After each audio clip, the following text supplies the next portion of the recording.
Good morning, ladies and gentlemen. Welcome to the Public Service Commission of South Carolina. We're here in docket numbers 2019-224E and 2019-225E. Commissioner Urban? Mr. Chairman, as we pause for a moment of silence this morning, I'd like to extend our condolences to the Duke Energy helicopter pilot. Commissioner Urban, I hate to interrupt you, sir, but we cannot hear you clearly in the hearing room. Okay. Let me try it briefly here. Yes, sir.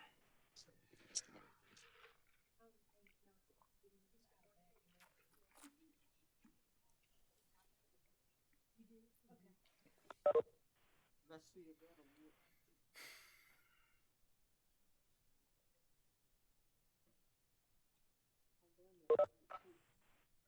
Is that better, Mr. Chairman? Yes, sir. Perfect. Yes, sir. Thank you. As we pause for a moment of silence this morning, I would like for all of us to remember the Duke Energy helicopter pilot that was tragically killed in a crash near Eden, North Carolina, while inspecting power lines near the plant.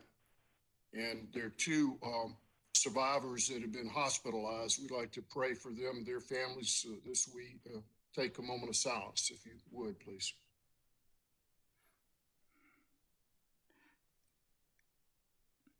Please join us in a moment of silence.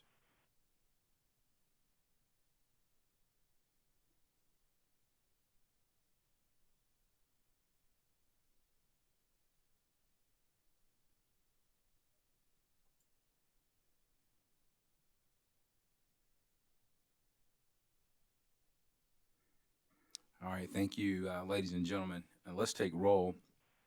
Present in the hearing room, we have Commissioners Caston, Thomas, Belzer, and Jay Williams. Joining us virtually, we have Commissioners Powers and Urban. Are there any preliminary matters that we need to address before we get started? Mr. Chairman, it's Rebecca Doolin with Duke. I just have one small matter with regard to witness order for today. Yes, ma'am.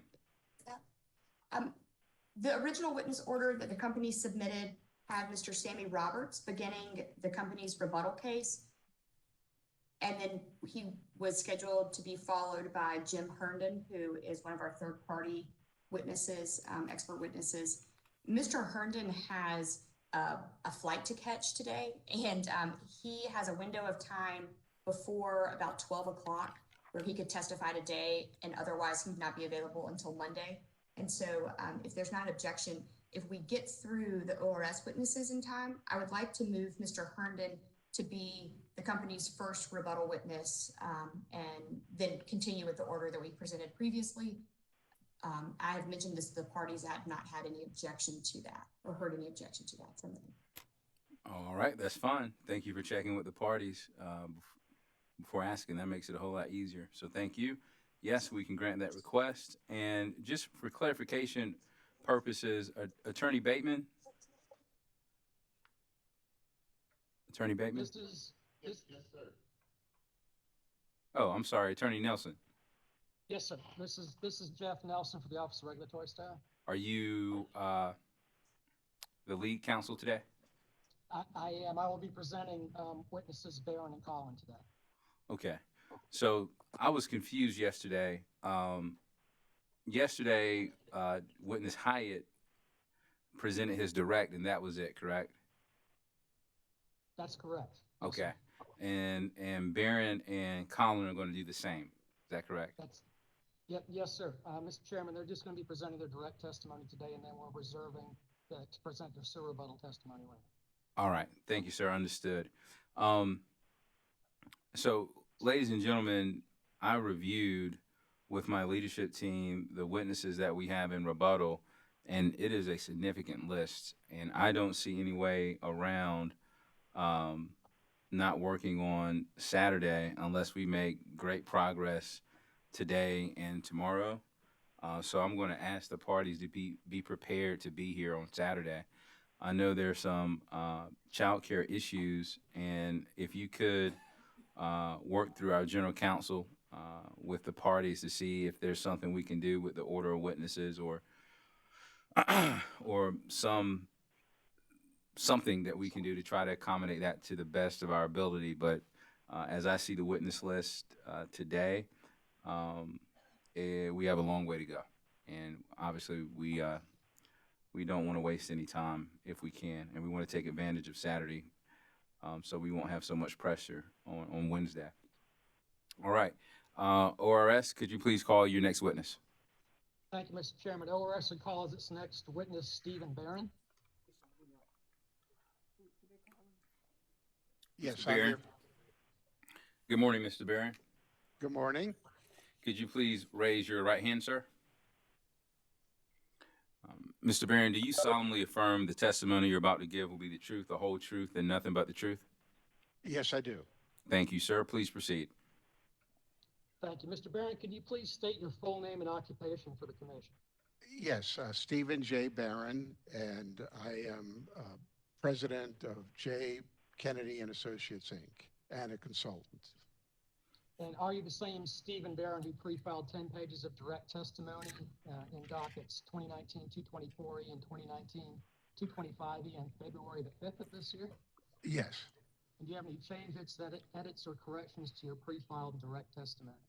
None that I'm aware of. Attorney Nelson, I hate Yes, to interrupt you, sir. We're having some trouble hearing you in the hearing room. I don't know if it's volume or maybe proximity to the microphone. Let me move a little. Is this a little better, Mr. Chairman? Yes, sir. The closer you are, the better, it seems. Okay. Thank you. Mr. Barron, if I asked you today the same questions as those posed in your pre-filed direct testimony, would your answers be the same? Yes, they would. Thank you, Mr. Chairman. ORS asks that the pre-filed direct testimony, Mr. Barron, be read into the record as if given orally from the stand. The pre-filed direct testimony of Mr. Barron will be entered into the record as if given orally from the stand. Thank you, Mr. Chairman. Mr. Barron, did you file as an attachment to your direct testimony 122-page exhibit marked as Exhibit SB1? Yes, I did. Do you have any changes, edits, or corrections to that exhibit? No. Thank you. ORS, Mr. Chairman, ORS asks that Exhibit SB1, which is attached to Mr. Barron's pre-filed direct testimony, be marked for identification and entered into the record as the next hearing exhibit. SB1 will be marked for identification purposes and entered into the record as hearing exhibit 27. Thank you, Mr. Chairman. Mr. Barron, can you please state the purpose of your direct testimony in this case? Yes, the purpose of my testimony is to describe my role in Kennedy and Associates review of Duke Energy Carolinas and Duke Energy Progress's 2020 Integrated Resource Plan, including the assessment of the company's compliance with the statutory requirements of South Carolina Code Section 583740, which is Section 40, and Act 62. I had primary responsibility for developing sections of our firm's analysis in the areas of load forecasting and the company's resource adequacy analysis, which is reserve margins. And can you please detail the aspects of your evaluation of the company's IRP and direct testimony? Yes. I evaluated the company's energy forecasts and their forecasting models and assumptions used to project sales for each of its major rate classes, residential, commercial, industrial, as well as the overall energy requirements forecast used in the IRP planning analyses. I also evaluated the company's summer and winter peak load forecasts, the models and assumptions which drive the need for generating capacity on the system. Both companies use econometric models to forecast energy sales to the residential, commercial, and industrial classes. For the residential and commercial classes, they employ an average kilowatt hour use per customer type model, which is referred to as a statistically adjusted end use what's referred to as an SAE methodology, and separately project the number of customers. These types of models incorporate a significant amount of detailed information on customer end uses and are considered state-of-the-art methodologies. For the industrial sector, the companies use traditional econometric models in which usage is driven by manufacturing activity indices and the price of electricity. Finally, the companies developed a single model to forecast winter and summer peak load. The peak load models are estimated using monthly data and are primarily driven by composite variables reflecting cooling load, heating load, and non-weather sensitive load. The second area of the company's IRPs that I evaluated concerned resource adequacy and their planning reserve margins. The company's resource planning reserve margins, which drives to a large extent the need for generating resources in the 2020 IRPs, were developed by Astrape Consulting using its Strategic Energy and Risk Valuation Model, which is referred to as SERVM. SERVM is used by Astrape to develop a loss of load expectation-based reserve margin calculation.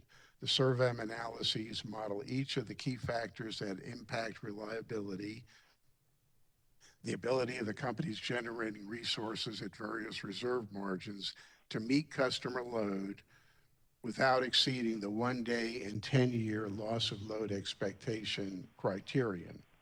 A 1-day and 10-year LOLE is a generally accepted standard in the electric utility industry to determine resource planning reserve margin targets. Based on the SERVM analyses, DEC requires a winter peak reserve margin of 16% to meet a minimum 1-day and 10 LOLE criterion. For DEP, the required winter peak reserve margin is 19.25%. However, for long-term planning purposes, the companies each used a 17% winter reserve margin, which is based on an analysis of the reliability requirements needed to meet a 1-day and 10 LOLE criterion on a combined DEC-DEP basis. This is a reasonable approach in light of the support that is mutually provided by each of the company to the other company. Thank you, Mr. Barron. And based on the evaluation, what were your recommendations? Based on our review of the company's methodologies, models, and independent assumptions regarding future population growth, economic activity, end-use efficiency, and so forth, the load and energy forecasts are reasonable. I concluded that the forecast for each company was reasonable and satisfied the requirements of Section 40 and Act 62. ORS also concludes that the company's 17% winter peak reserve margin meets the requirement of Act 62, is reasonable, and is based on a methodology that represents a high level of sophistication. Thank you, Mr. Barron. Does this conclude your direct testimony summary? Yes. Mr. Chairman, Mr. Barron is available for questions from opposing counsel or the commission. Thank you, sir. Carolina's Clean Energy Business Association. Ben Snowden for CC, but we have no questions for this witness. Thank you. South Carolina Conservation League, Southern Alliance for Clean Energy, Sierra Club, Natural Resources Defense Council, Upstate Forever. Thank you, Mr. Chairman. This is Kate Mixon, and we have no questions for this witness. Johnson Development Associates. Chairman Court Walsh here, no questions. Vote Solar. Taylor Spear, Vote Solar, no questions, Mr. Chairman. All right. Duke Companies. Rebecca Doolin for the Duke Companies, no questions for this witness. Commissioner questions for this witness. Mr. Chairman. Vice Chair Belzer. Thank you.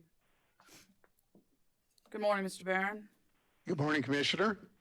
Mr. Barron, in the ORS report, I'm actually looking at page 36. I happen to be in the DEC report, but I note that in discussing the LOLE analysis, there is a sentence that indicates if the 1982 and 1985 weather years were excluded from the evaluation, the reserve margin required to achieve the 1-day and 10-year LOLE would drop significantly. Do you recall that? Yes, Commissioner, I do. That was I consider that an important part of our analysis for each of the companies. Well, is the time frame, the length of time that the utilities used for their analysis, is that appropriate, or does it need to be shortened? And I assume that you're referring to the 39 years of weather that was used to simulate the SERVM model. Yes, thank you. And I think that it is appropriate. I have to say I'm not a climatologist, but my experience with doing these types of analyses and typically doing load forecasting analyses is that utilities, you would want to get a long enough representation of the historic weather conditions to properly evaluate events that could occur. And particularly in the case of the SERVM analysis, where load shapes are being simulated under each independent weather year for 39 years, you're getting a composite. Now, so obviously, you're getting a mix of weather conditions, and I think one of the other witnesses earlier in the hearing referred to that, in the 80s, there were more extreme weather conditions, especially low temperatures. And so in order to pick those events up, you would want to have a long enough period. Now, when taken, that's the norm. Obviously, things are changing in weather conditions. That recent temperature experience has been different. And the question, which I'm not in a position to answer, is whether there should be a different time frame for the weather history that is used to simulate the model. One of the things I did in this analysis was to present the impact of a couple of years, 1982 and 1985, on extreme low temperatures on the reserve margin analysis, that if you simply removed one of those years or both of those years from the analysis, you would get a different result. That is not to say that it is inappropriate to include those years. It is simply to show how important the analysis of the effects of low temperatures is on the winter peak loads and therefore the reserve margin. That's why I did the analysis. But it really, I think a climatologist would really have to address the issue of whether there should be a different set of weather conditions used to simulate the analysis. And are you aware of any best practice or standard length of time to use for these reserve margin calculations? I know that for example, our firm worked for the staff of the Georgia Public Service Commission in evaluating the company's Georgia Power's 2019 IRP. Georgia Power and Southern Company also used the SERVM model to perform their resource adequacy analysis. And Georgia Power used a long-term, I believe, I'm trying to remember now, I'm thinking it might have been 50 years of weather, but it was longer than 39 years. So I think it is important in this type of Monte Carlo analysis to get a good weather history. And the only reason that you would not do that use a long-term set of weather conditions, is if there was evidence that the weighting of those early years, like 1980s, was different. They had a lower probability of occurrence than in recent years. I don't have information on that. The assumption in the SURVEM analysis and the other analyses that I've reviewed is that each weather year has the same probability of occurrence. Okay. I found your wording interesting when on page 7 of your testimony, on page 6, you were asked, did you identify any issues regarding the company's forecast? And this had to do with the load and energy forecast. And you indicated that the composite variables were opaque. I take that to mean that, and looking at the rest of that sentence as well, that from the initial IRP, you could not adequately ascertain what was going on. Is that a fair statement? Yes, the IRP document itself provided just a general overview that, for example, in the in the energy forecast or even in the peak demand forecast, that these are the types of information that were driving it, which made perfect sense and was reasonable. And but it required, it was not until we conducted discovery that we were able to discern exactly the makeup of the models and the composite variables that went into the models. Now, I should say that the Duke companies provided all of that information in great detail, and it was just through the discovery process. And from that, you recommended that a technical appendix that describes the models, the results, and other information be included with the IRPs. Is that correct? Yes, that was our original recommendation in our report. We believe that and the company responded to that in their rebuttal testimony. We believe that issue has been satisfied, and that the discovery process that the company engages in and the parties engage in does provide sufficient and adequate information. There was no information that we requested in terms of understanding the models and all of the detail that the companies did not provide. So we have concluded that that's a resolved issue. Okay. But you understand that the parties get to conduct discovery, the commission does not. You understand that? Yes, I do understand that. And so y'all have the benefit of all that information. And I'm not saying I need all of it, but I'm a nerd and I read through this stuff. And we don't have the benefit of everything y'all see. And we have to base our decision on what everybody puts forth here. And there just are a lot of times gaps that we need filled. I just put that out there because this isn't the only case that happens in. So. Anyway, but I appreciate your testimony and your appearance here today. Thank you, Mr. Barron. Thank you, Commissioner. Mr. Chairman. Commissioner Irvin. Thank you, sir. Good to have you with us this morning, sir. Appreciate it. Thank you, sir.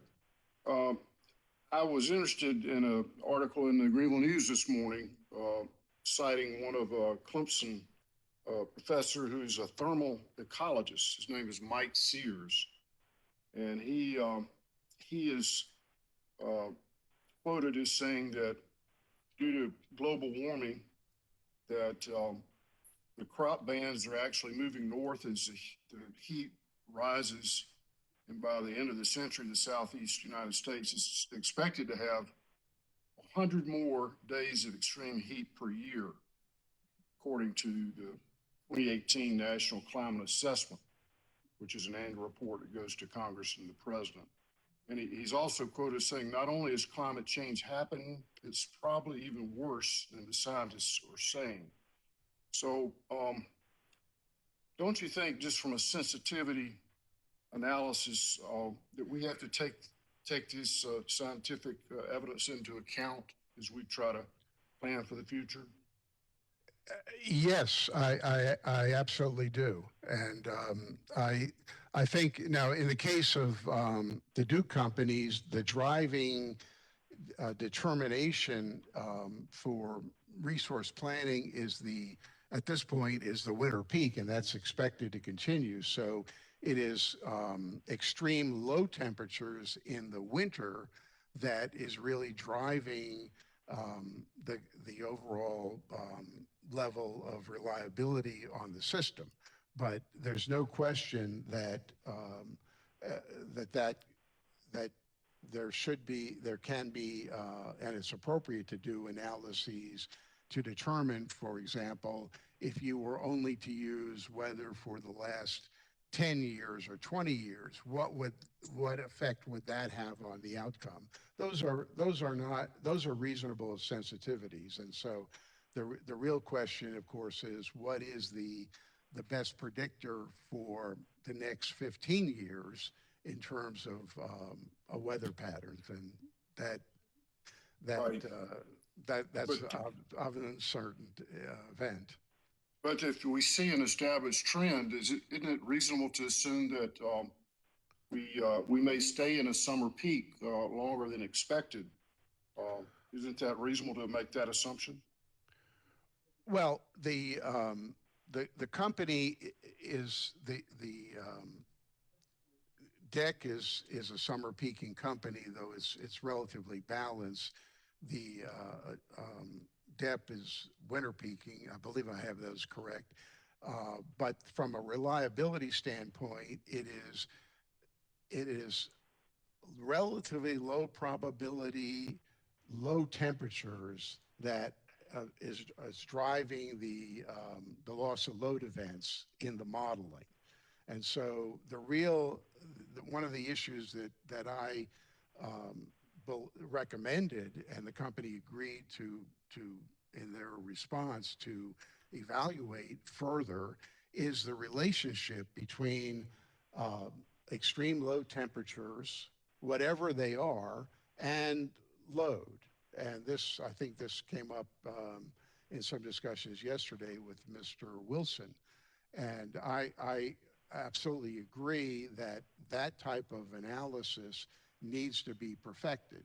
In terms of the summer peak, it's really the same issue, though in terms of the loss of load events, that's not driving the outcomes.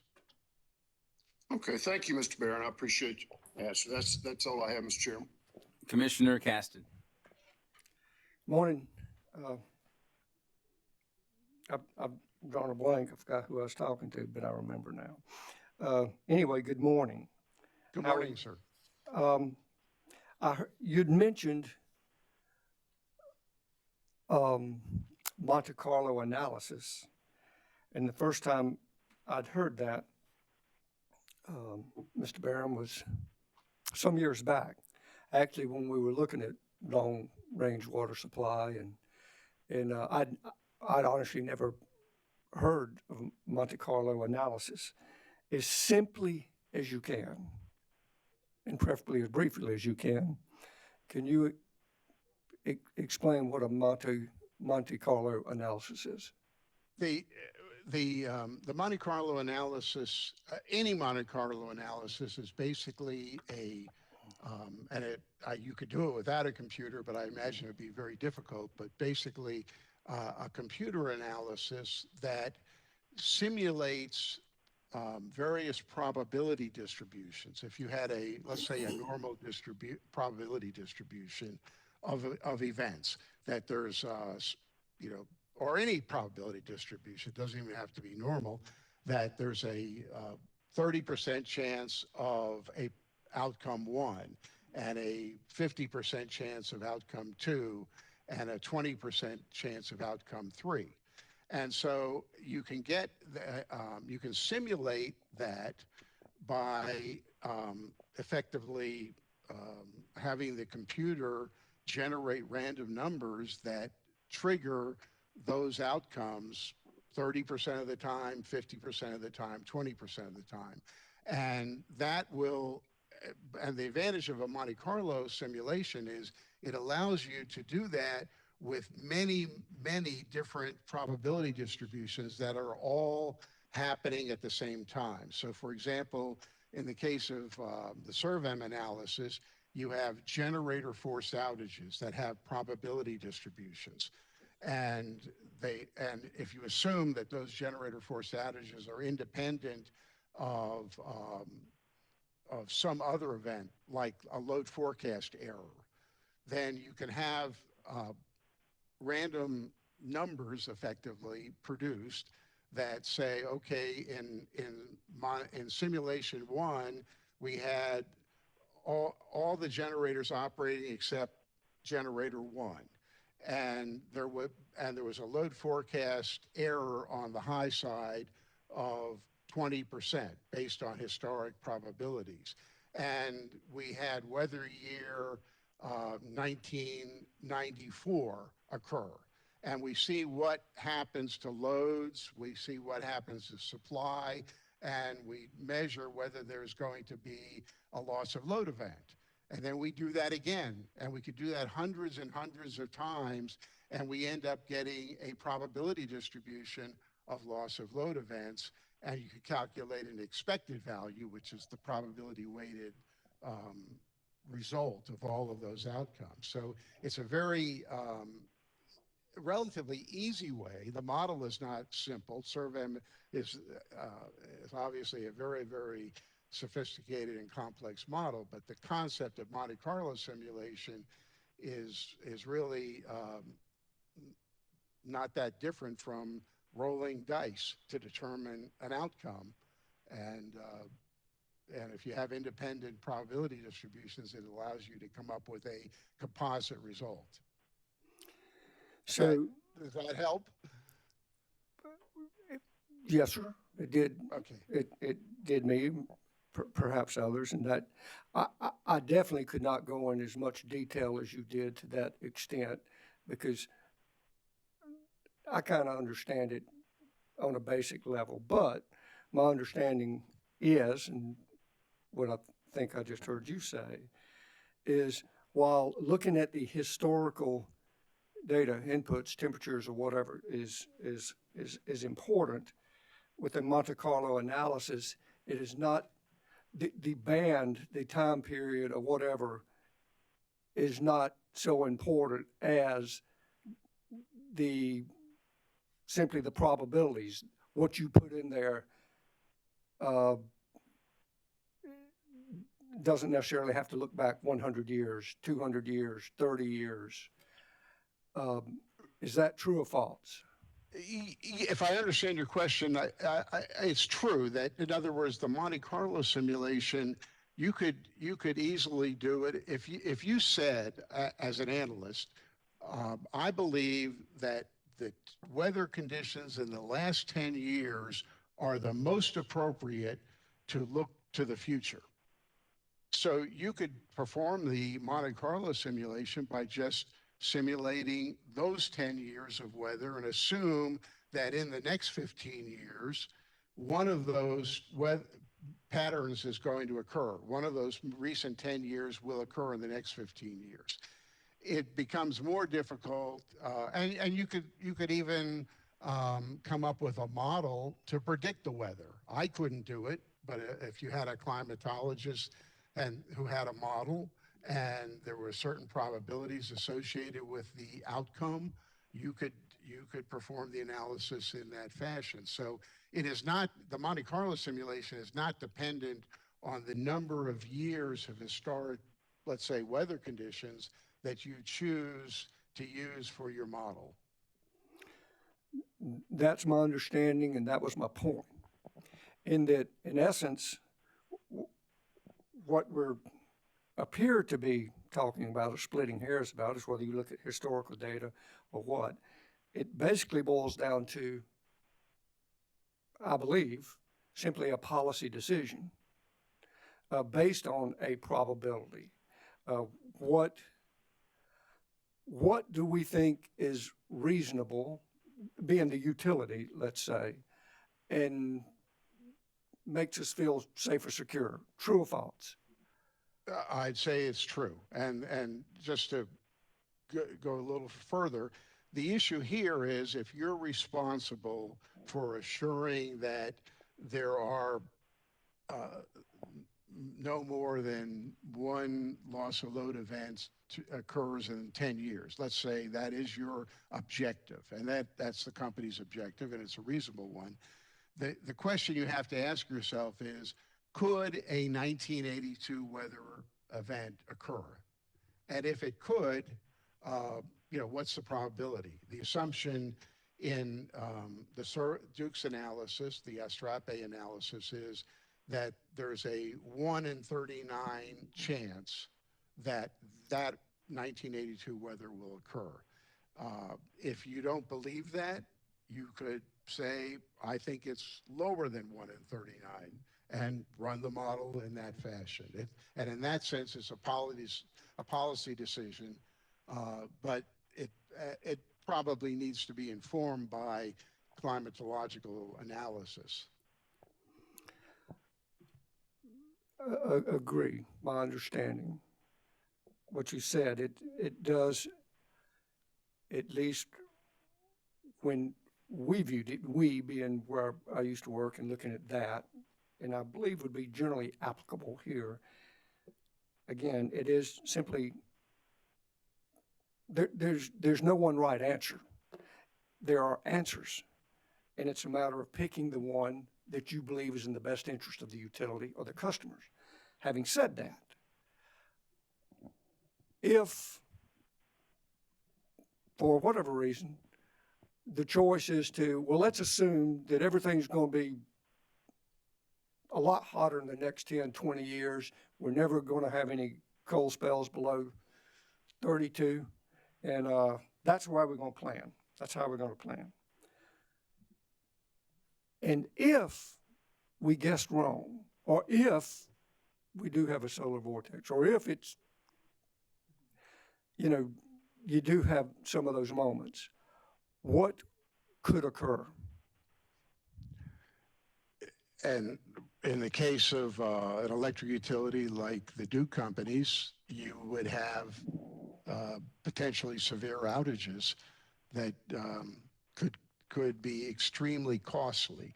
And so the real question ultimately is, what is the cost of an event like that versus the cost of assuming that, say, a 1982 or a 1985 weather could occur with a 1 in 39 probability?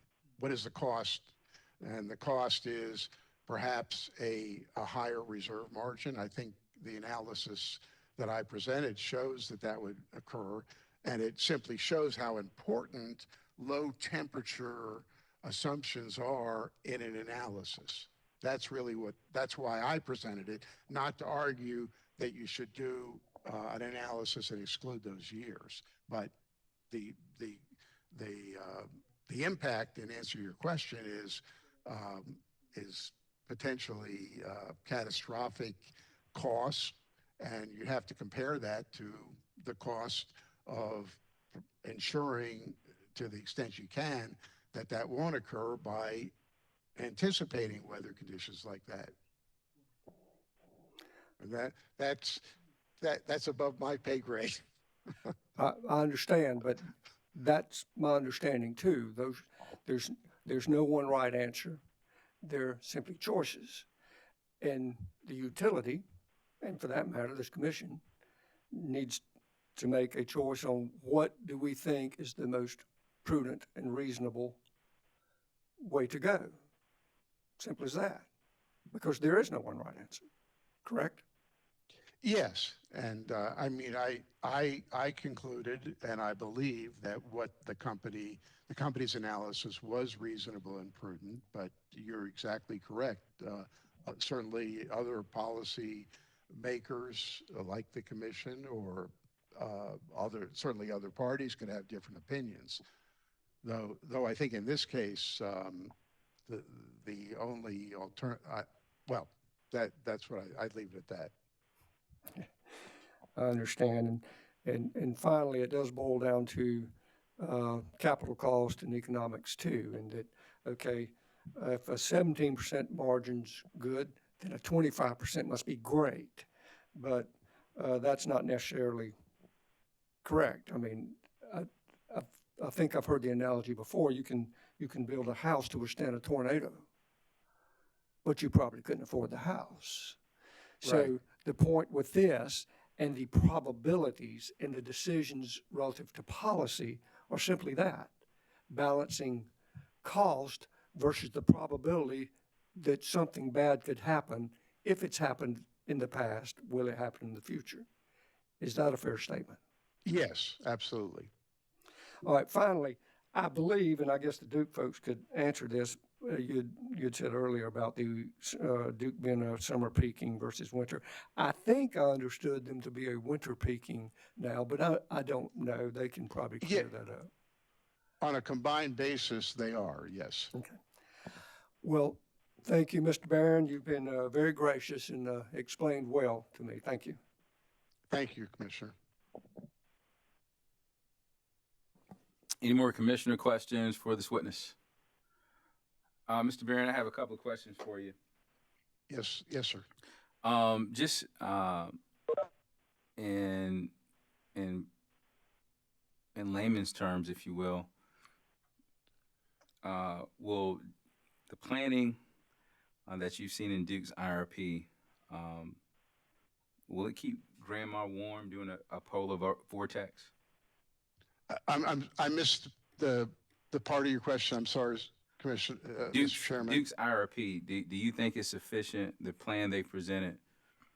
Will it keep my grandmother, warm during a polar vortex?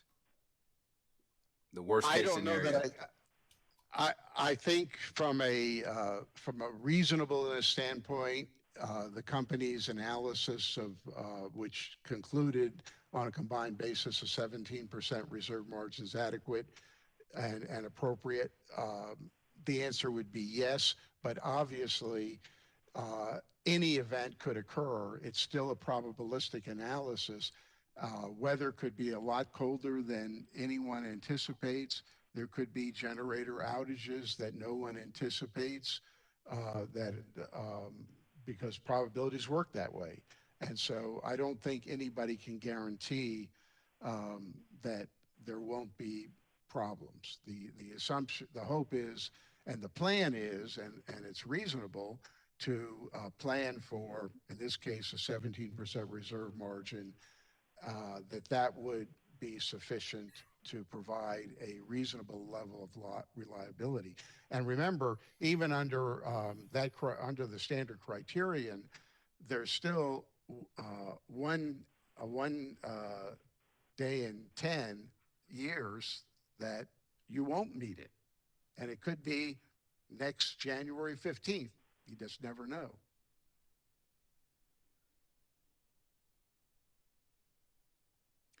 Well, that's interesting, because I don't think that ratepayers really care about the how as much as they care about the end result. Like, I want the heat to work when it's cold and the air conditioning to work when it's hot.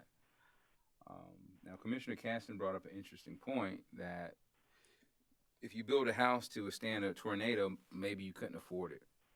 So are you saying that the cost would not justify a scenario or assumptions that would give us like a 90 to 99% certainty that if there is a polar vortex, even if it's that one day in 10 years, that we have the resource margin available to keep people warm? Well, I think I think Commissioner, I was actually going to, listening to your question, I was actually going to refer to what Commissioner Caston said. That it's exactly the point you're raising it's exactly it. There's probably, I'm certain that there's an amount of investment that you could make to practically eliminate the risk, but no one would want to pay rates based on that planning criteria. Uh, so I think the utility industry uh, has basically evolved to adopting a 1 day and 10-year reliability criterion, um, and to the extent that someone wants to achieve something better than that, you certainly can do it by adding more generating capacity. But it's generally accepted that that is a reasonable planning criterion, and it provides a very high level of reliability, though things can certainly go wrong, as we saw in Texas a few weeks ago.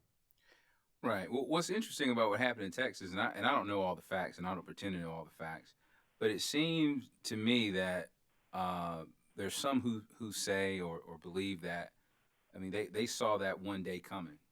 Like it wasn't. I mean, it was a perfect storm, but it seems as if there are people like you, experts out there, that knew based on what Texas was trying to do that it was very possible that what happened actually happened. Is that fair to say? I think I've read articles to that effect, and and certainly in ERCOT, the nature of the market provides incentives to suppliers to do certain things in terms of providing reliability of their equipment. That none of those things wouldn't apply in the case of Duke because of it's a different environment. But yes, I think I certainly have read that. I haven't studied it, so I can't sit here and give an opinion on that. Right. Definitely not asking that. We're just sort of talking. I mean, Commissioner Vice Chair Belzer sort of explained to you the limitations that we have as a commission in terms of relying on the information that is presented to us through hearings such as this one. And I tend to believe that ratepayers, really the entire state, they expect us as a panel of experts to have enough foresight not to put ratepayers in a position similar to the ratepayers in Texas by trying to identify foreseeable issues and avoid them. And it sounds like if I'm understanding your testimony correctly, when it comes to my hypothetical of keeping my grandmother warm during a polar vortex, Duke has done a pretty good job in their IRP to address that.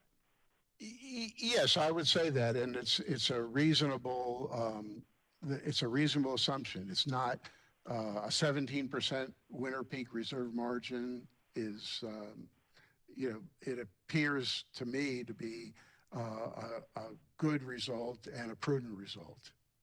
Okay. And you're saying reasonable and prudent, and you're using those terms as you understand them written in your report. I saw where they were defined in the report. Yes, and I was using it as a general description as well. In other words, irrespective of the statutory requirements, I believe the analysis and the result are reasonable and prudent. Yes, sir. So yesterday, your colleague, I forget his name, Hyatt. Mr. Hay, yes. Hayat, I'm sorry, Mr. Hayat. He offered a lot of insight on his thoughts and opinions based on the report. Excuse me. And he said, just like you said today, that he believed that the report was both reasonable and prudent. You said that here today. And based on your opinion, is it okay for me to conclude that your position is that the IRP should not be rejected? Yes, I want to make sure I pick all those words up. Yes, I believe that that's the case, that we found that it met the requirements of the statute and that it was reasonable and prudent. Okay. So, based on what you're saying, based on what I guess you can say ORS is saying, um, rejecting the IRP, according to your position, should be off the table. And so we're somewhere. Is it fair to say we're somewhere in the realm of modification to acceptance?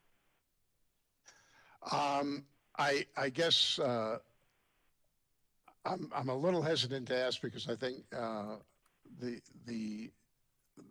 are some legal implications, but I believe, I mean, from a non-lawyer standpoint, that would be my conclusion.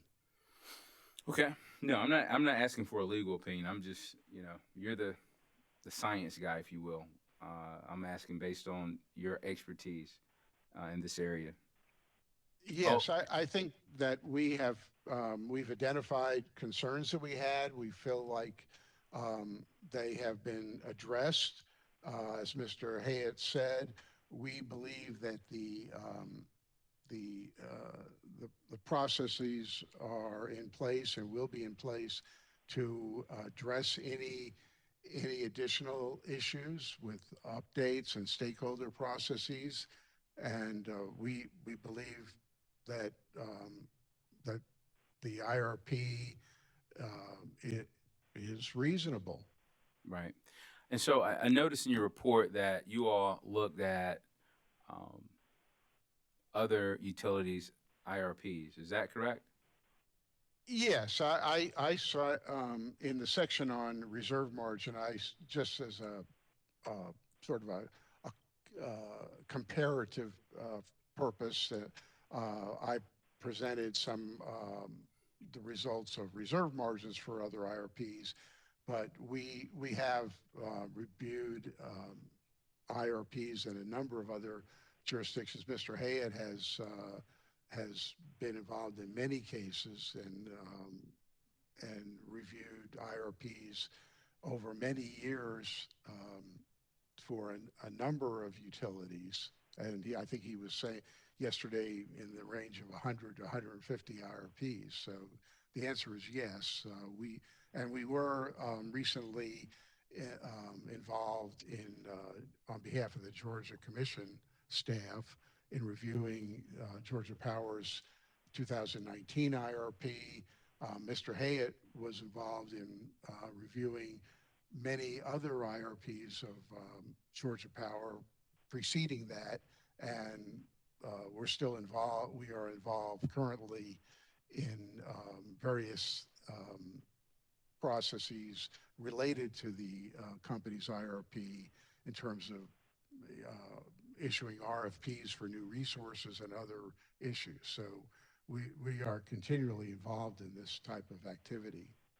How does the Duke Company's IRP compare to Dominion Energy South Carolina's? Well, I can tell you from, I would prefer to answer that from the standpoint of the areas that I focused on, which is load forecasting and reserve and resource adequacy, and the level of sophistication in the Duke analyses and IRP was much higher and more sophisticated. So Duke's IRP in the area you just mentioned was better than Dominion's? Well, I guess from the standpoint of the types of analyses, modeling, the reserve margin analysis, I would have to say that yes. Okay. Yeah, What about? I really can't. The other aspects I haven't really focused on, so it probably would be better to ask Mr. Hayat when he comes back on the stand for his Sir rebuttal testimony or Mr. Collin. But in the areas that I evaluated, the answer was yes. What about Lockhart? Well, Lockhart, Lockhart is in a completely different case because of the fact that they purchase almost all of their energy capacity.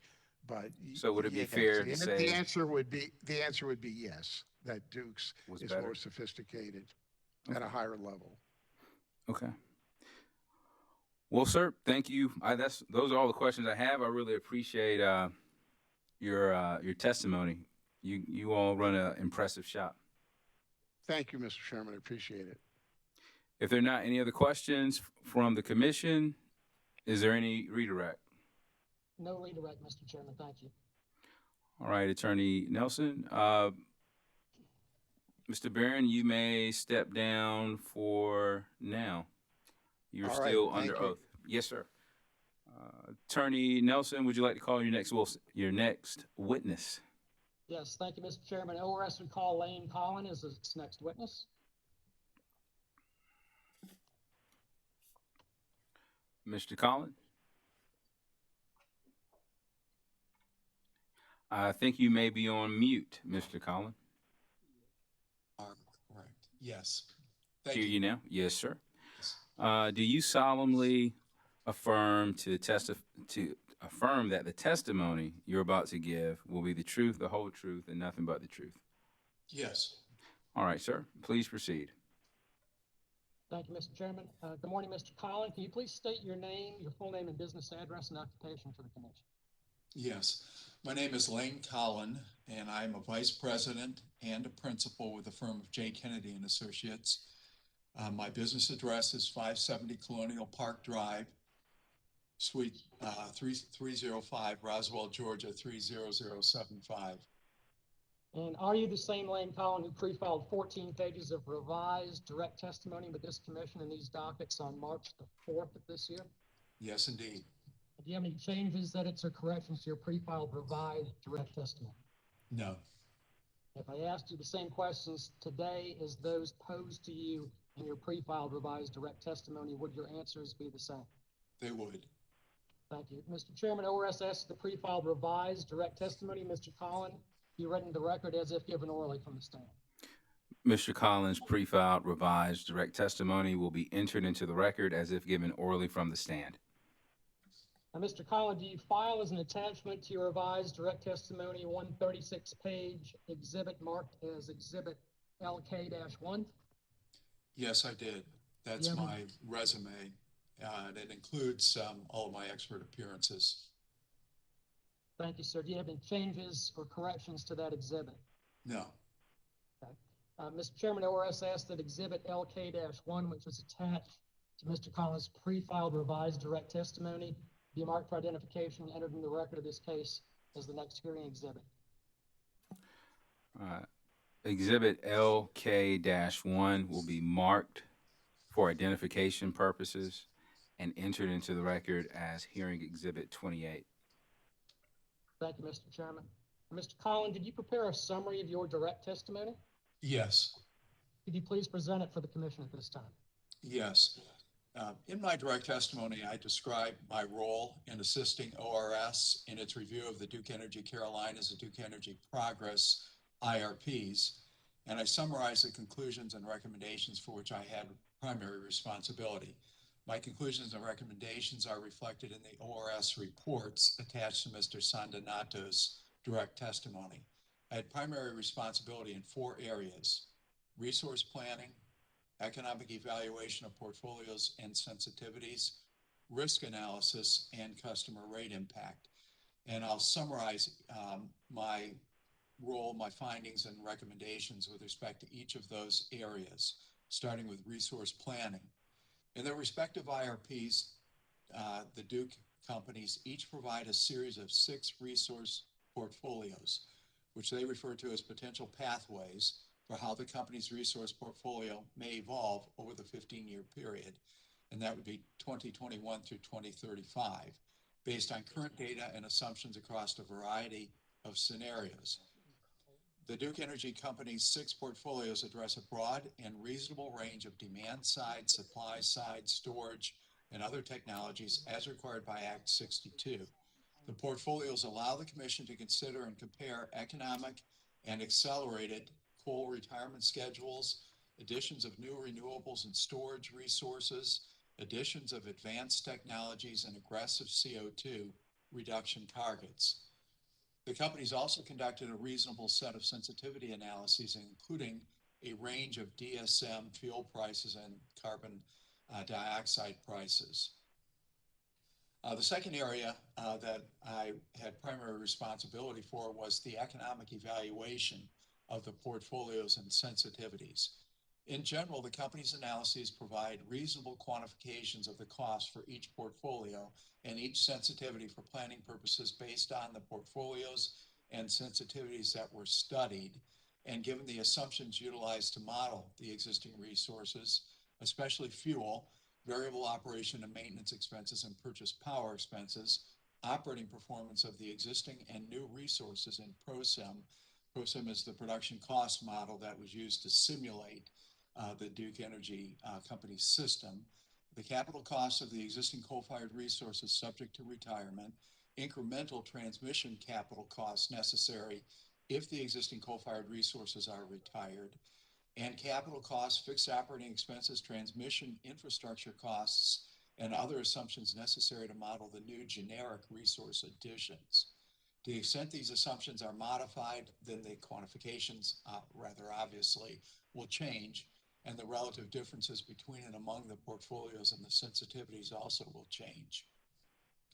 The company's calculations of the present value of revenue requirements, which you've heard referred to as PVRR, present value of revenue requirements, for each portfolio and sensitivity are very detailed, but include a mixture of annual production expenses as incurred or forecast to be incurred, and capital revenue requirements that have been levelized over the resources' estimated service lives, not the annual revenue requirements as they actually will be incurred through the regulatory process. This is appropriate for economic evaluations of potential portfolios for planning purposes, because you're trying to get the cost, the present value of the revenue requirements. But this methodology is not appropriate for rate impact analysis, as it understates the near-term rate impacts of the company's plans to transform its generation resources through retirements of existing coal-fired resources and the longer-term rate impacts of replacement of those resources with new renewables, storage, natural gas-fired, and other resources during the 15-year study period. For this reason, the companies also perform separate calculations of the annual rate impacts of their portfolios, which properly address this issue and allow the Commission to balance the economic evaluation against the rate impact of the portfolios. The third area that I had primarily responsible for was the relative risk of the portfolios and sensitivities. Each of the company's portfolios and sensitivities reflect a range of risks due to an unknown and uncertain future over the study period. The companies analyzed 9 sensitivities for each of the 6 portfolios, or a total of 54 cases. The companies compared each portfolio on a present value revenue requirement basis across 3 carbon price scenarios, a zero base and high cases, and 3 natural gas forecasts, low base and high cases, for a total of 9 sensitivities. The companies did not perform a risk analysis of the results. However, the ORS did. And so to assess the relative risk of the portfolios under various sensitivities, ORS performed a mini-max regret analysis and an analysis of the variability within each portfolio using each company's present value revenue requirement results. The results are shown in tables in the ORS report. The values in the DEC and DEP portfolio regret tables represent the present value revenue requirement amount by which each portfolio exceeds the lowest cost portfolio in each fuel cost and carbon dioxide price case. The values in the DEC and DEP regret analysis tables compare the price variability within each portfolio. For example, the amount each portfolio's present value revenue requirement changes from scenario to scenario. For DEC, the base plan with carbon pricing has the lowest maximum regret result. It also has the lowest regret variability. For DEP, the base plan without carbon pricing has the lowest maximum regret result. It also has the lowest regret variability. ORS recommends the companies perform similar risk analyses in future IRPs. And then the final area that I had primary responsibility was the customer rate impacts of the portfolios and sensitivities. And this was an optional a component of the company's IRP filings, but something that the company undertook. In addition to the calculations of the present value revenue requirement for planning purposes, the companies calculated the average retail and the residential rate or the bill impacts on an annual nominal dollar basis and presented the cumulative rate impacts in 2030 and 2035 in their IRPs. They calculated the annual revenue requirement for each portfolio using the incremental investment and incremental expenses for each portfolio, and then added the incremental revenue requirement to the present average retail and residential rates. They also calculated an average annual compound growth rate in average retail and residential rates through 2030 and 2035 and presented these results in their IRPs. I would note that the results are not forecasts of the average retail and residential rates in those future years, 2030 and 2035, because the calculations just simply assume or they're built upon the present rates. And of course, there will be also other rate impacts over that 15-year period. For example, there'll be additional distribution investment, additional general plan investment, additional transmission investment above and beyond what the company has determined for the 6 portfolios and under the various sensitivities in this analysis. But the calculations are extremely useful and best used to quantify and compare the rate differentials among the various portfolios in each of the years and to assess those differentials as a percentage of present rates. And you'll see in the report that there are a series of graphs that present these rates on an annual basis, and you can see which portfolios have the most significant annual impact, the most significant cumulative rate impact over the 15-year period. And we believe that these rate impacts are significant, and they should be a factor in the consideration of the portfolio that you determine to be the most reasonable and prudent. Mr. Nelson, that completes my summary.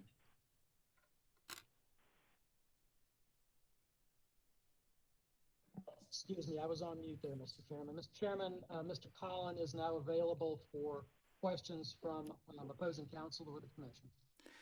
Carolina's Clean Energy Business Association.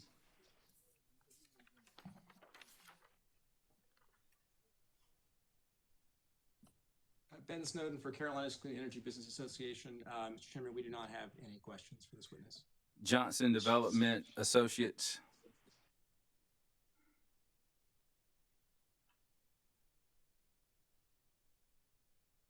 Attorney Walsh.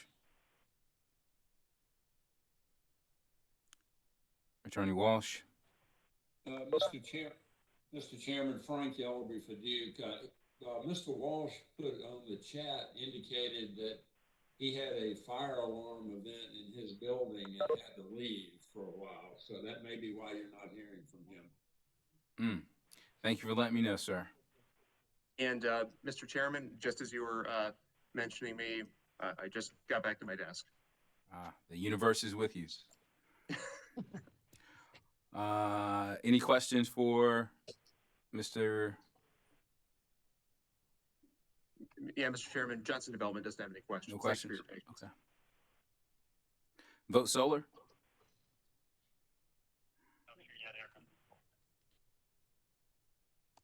Vote Solar. Thank you, Mr. Chairman. Sorry for the delay. Taylor Spear for Vote Solar. No questions. Thank you. Duke Companies. No question. I'm sorry. This is Rebecca Doolan. No questions, Mr. Chairman. Thank you.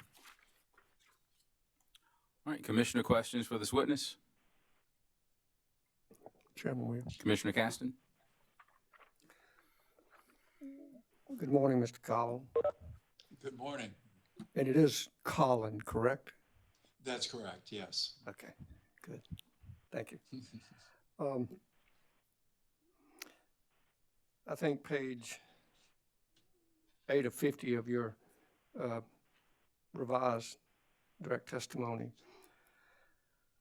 you state that the company's evaluations of the present value of revenue requirements, PVRR, for each portfolio and sensitivity are very detailed. What does that mean? It means that there was a lot of thought and sophistication into the quantification of the annual revenue requirements that are used in this process. And not only the ProSim production cost modeling results, but how those costs were established, built up. Many of the costs, for example, were predicated upon an estimated number of startups, ramp up, ramp down time for each of the resources, not only the existing resources, but the new resources. Very significant effort here to assess the operation of the system in a real world type of environment. And then on top of that, there were very detailed determinations of the calculations of the capital costs revenue requirements. So for example, the capital cost to build the particular resource, the cost to maintain the resource, not only in terms of maintenance expense, but outage costs, operating expenses, non-fuel operating expenses, to the extent that it was a fueled resource, and including all of the tax effects, the investment tax credit, for example, the accelerated tax depreciation. Again, very sophisticated and actually impressive analysis. Okay, thank you. So in essence, what all that is saying to me is that the calculations were not manipulated, but used reasonable and prudent methods, understandings of how utilities work to come up with their PVRR. Is that true? Yes, that's correct. You go on to further say this is appropriate for economic evaluations of potential portfolios for planning purposes. So is that saying to me, and anyone for that matter, that the 6 scenarios that were modeled and the PVRRs that were established for those are reasonable and prudent? Yes, in terms of the modeling, actually that sentence is a little bit more specific. It picks up on the final part of the preceding sentence where it says that that the capital revenue requirements have been levelized over the service lives of the assets. And you probably are aware that typically when you have a capital cost, the capital cost starts out high in the real world for rate making purposes, starts out high. And then as it depreciates, it has a declining cost curve. In the present value of revenue requirements types of modeling, companies like Duke Energy use a methodology called a fixed charge rate, which essentially levelizes those production costs over the service lives of the resources. So essentially, rather than having a declining cost curve, you have a flat cost curve. And I simply wanted to make that point because you may have a very expensive resource that is selected on a present value revenue requirement basis. In other words, it's least cost over its lifetime, but it may start with a very high cost. And so it's going to have initially a higher retail rate impact, but over the lifetime of the asset, it is the most economic selection.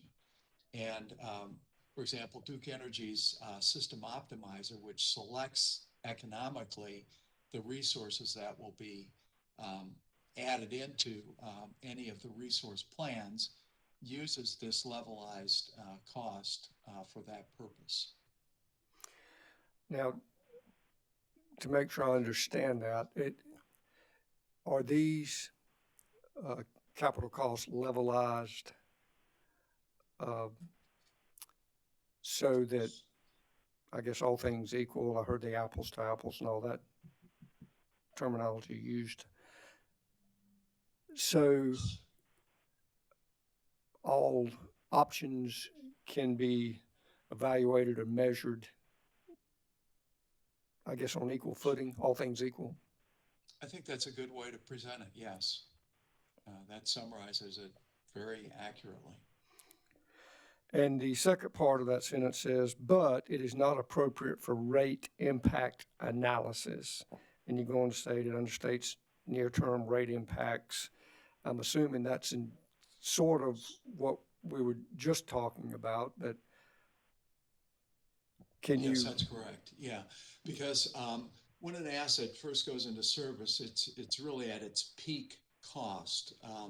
And then over time, that cost declines as the asset is depreciated. And if you had real-time rate making, your rates would continue to decline over the life of that asset. But in planning, you want to pick the least cost resource over its life compared to other resources over their lives, and the appropriate way to make sure that you have apples to apples, as you note, is to use this levelized form of annual revenue requirements. Right. So the average monthly bills that they had in their scenarios, based on this, if you can say one with the other, would they be lower or higher? Well, their average monthly bill impacts would be higher than what the model is using for planning purposes, because the planning model, the system optimizer, which selects the resource, uses this levelized recovery. Now, on a net present value basis, it's going to be the same, whether you have a declining cost curve or whether you levelize that declining cost curve. So, and that's why you really need to have both types of analyses. One that tells you what the economic resource is.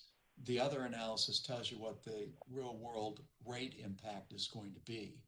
And so Duke Energy, to its credit, optionally provided the customer rate impact, both on an average basis across all customers and then on a residential bill basis.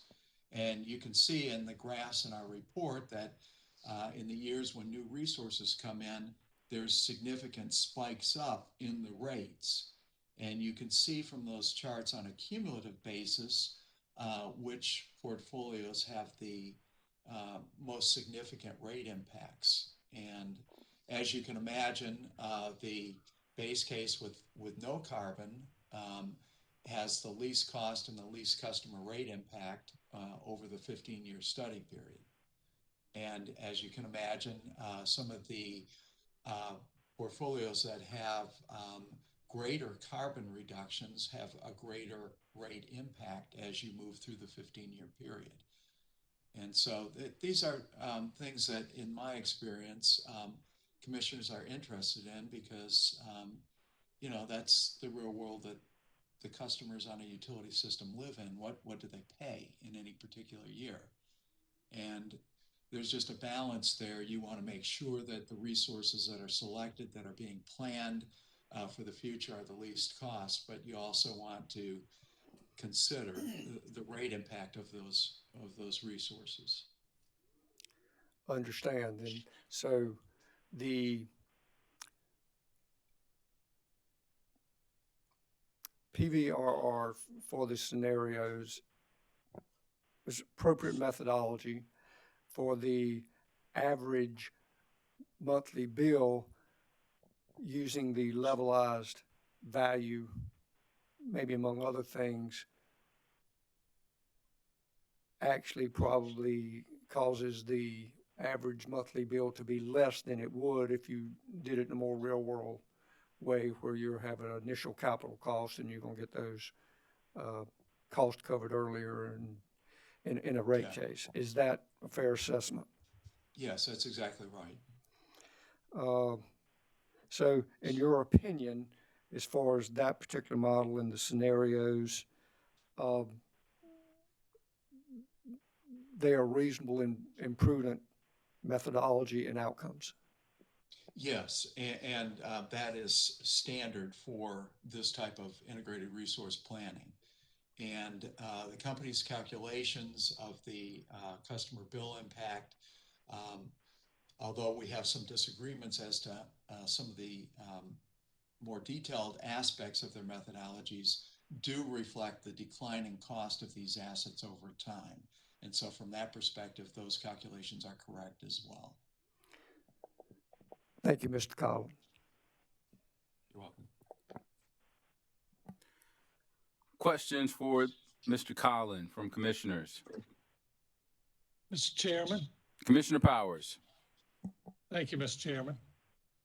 Mr. Collins, just so I can understand, can you give just a short explanation of the difference, why there are differences between the maximum regret and the mini-max regret? I understand legal terminology, but this is something that I'm not quite comfortable with. Right. It's a measure of risk. And what it does is it measures the maximum regret for a particular scenario. For example, a high CO2, a high carbon price, high fuel cost. And for each one of the portfolios, it picks the one that has the highest regret or the highest difference compared to the lowest cost. So over 6 portfolios, you might have, you're going to have one portfolio with the lowest cost under those sensitivities. And then how does the, that portfolio, of course, would have no difference, but another portfolio would have what's called a maximum regret by comparison to the least cost portfolio under that price sensitivity. And then you could take those results and you can determine which one of the portfolios has the minimum or the minimum maximum regret. And the one portfolio that has the minimum maximum regret is the one that is the least risky by comparison to all of the other portfolios. And so, we have a split result basically between DEC and DEP, with DEC having the least maximum regret being the base case with CO2, and DEP having the minimum maximum regret under the base case with no CO2. On a combined basis, it's the base case with no CO2. It seemed like looking at some of the columns, like the no new natural gas, there's a big difference between DEC and DEP as far as the numbers. That's true. And part of that is where they placed the resources, what the existing system looks like, the changes to the existing system. So the systems are not mirror or not identical images of each other. And so that's why you have different results. Okay. And with the, I think you may have been questioned about it, but the Kennedy and Associates, their report, do you agree with their report? Oh, yes. I was one of the authors of the report, yes. Oh, okay. I didn't miss that. Thank you very much. Thank you, Mr. Chairman. Commissioner, questions for this witness? Mr. Chairman. Commissioner Irvin. When we talk about a CO2 reduction, does that include methane? Well, actually, it measures carbon dioxide. I don't know that there were any analyses done with respect to reducing methane emissions. And to be honest with you, I don't know how significant that is in any event with respect to power plant emissions. I will note this, that in the company's IRP filings themselves, the companies each have a graph that show what the reductions have been over time in each type of emission. For example, carbon dioxide, for example, mercury, for example, nitrogen oxide. You know, and those reductions have been very significant. I don't recall that methane was on that table, but perhaps it was. Well, the recent studies have indicated that methane is much more harmful to the environment than CO2. It has a shorter life in the environment, but it does more damage over the short term. So, do you know who could address that question? Is there someone that I should ask about that other than you? I think I probably would be best directed to somebody from Duke Energy. Yes, sir. They would know the extent to which methane gas is emitted from the power plants. I'm just not aware that it is emitted. So, well, it may be depending on the fuel type being used. We'll take that up with the company. One interesting aspect to long-term planning. Did you take into consideration any energy efficiency profiles in the IRP? Yes, those were addressed by Mr. Barron. Yes, sir. Demand side management and energy efficiency programs. Yes. Do they vary from plan to plan? Well, they vary in the aggregate low DSM, base DSM, and high DSM. And then those levels of energy efficiency programs, I guess we can broadly call them that, are constant then across the 6 portfolios. Because I mean, you could view them as either reducing the need for capacity, supply, or reducing the load. And, you know, some of the utilities vary in their presentation, but the long and short of it is that you need less supply, the greater the level of savings in terms of capacity or energy, right? It also has potential to reduce capital investment commitments, correct? Yes, there is a cost to achieve DSM, but obviously the trade-off there is displacement of capital costs for new supply side additions, or for that matter, in purchase power costs if you're buying capacity. Correct. And it also has other benefits like smoothing out the winter peaks and summer peaks, correct? Yes. Do you think that energy efficiency was given the proper weight in the approach that's been used in this case? I did not address that personally, but my understanding is that from Mr. Barron's work that it was. Right. He probably, if he'll be back up again, and maybe it would be good to circle back with him on that. But my understanding is that it was adequately addressed. Thanks, sir. No further questions. All right. Any more questions for this witness? Sir, I have a couple questions for you. Okay. Yes, sir. I understand that you reviewed other IRPs in addition to Duke's. Yes, I was involved on behalf of ORS most recently in the review of the Dominion Energy South Carolina IRP and also the Lockhart Power Company IRP. Is Duke's IRP better than those two utilities? I would say unequivocally yes. Wow. Why is that? Very much more sophisticated, broader range of analyses, more detailed analyses, more extensive consideration given to alternative supply resources. Just the level of sophistication is substantially different, particularly with respect or in comparison to Lockhart Power Company, which engaged in a fairly minimal effort in my assessment. All right. No further questions from me. I don't think my colleagues have any questions. Sir, you may step down for now. Thank you very much. Yes, sir. Thank you for being here.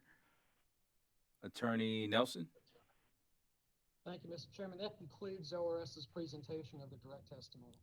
All right. We're in recess until 11:45.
Good morning, still morning. Good morning, ladies and gentlemen. We are here in dockets number 2019-224E and 2019-225E. Let's take roll. Present in the hearing room are Commissioners Belzer, Caston, Thomas, and Jay Williams. Joining us virtually are Commissioners Urban and Powers. We have finished with direct testimony, and now the company is up for rebuttal testimony. I'm going to turn it over to Attorney Doolin. Mr. Chairman, Frank Ellerby for DEC and DEP to bring to your attention and the party's attention request we have. You will recall the motion to strike that we argued on Monday unsuccessfully.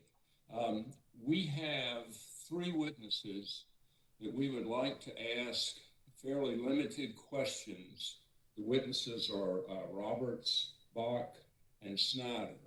We would like to ask those witnesses to give you a brief response to the new matters in the Synapse report and the all-source procurement report that was subject of our motion to strike. They have limited information, as explained in our motion, limited criticisms at this point. They haven't done a full examination and study of those reports, but they would like to we would like to ask them questions, and our plan is to do that with the chair's permission, to do that after they've put their rebuttal testimony in. At the end of the summary of their rebuttal, the lawyer examining those 3 witnesses would ask them to give their response to those reports that were subject to our motion to strike. And so we would, that's what we propose to do to address those things with what we were able to provide to the commission at this time. Request granted. Chairman Williams, perhaps moot, but I was going to ask if I may be heard briefly. Definitely. Attorney Thompson. Yes, ma'am.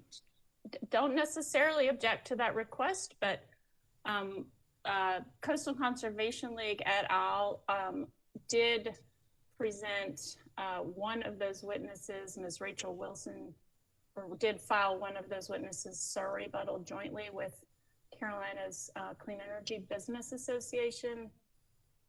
So I would just request that we have a moment during a break to confer with, or that I have a moment to confer with my colleague, Mr. Burns, and Mr. Snowden and Mr. Witt,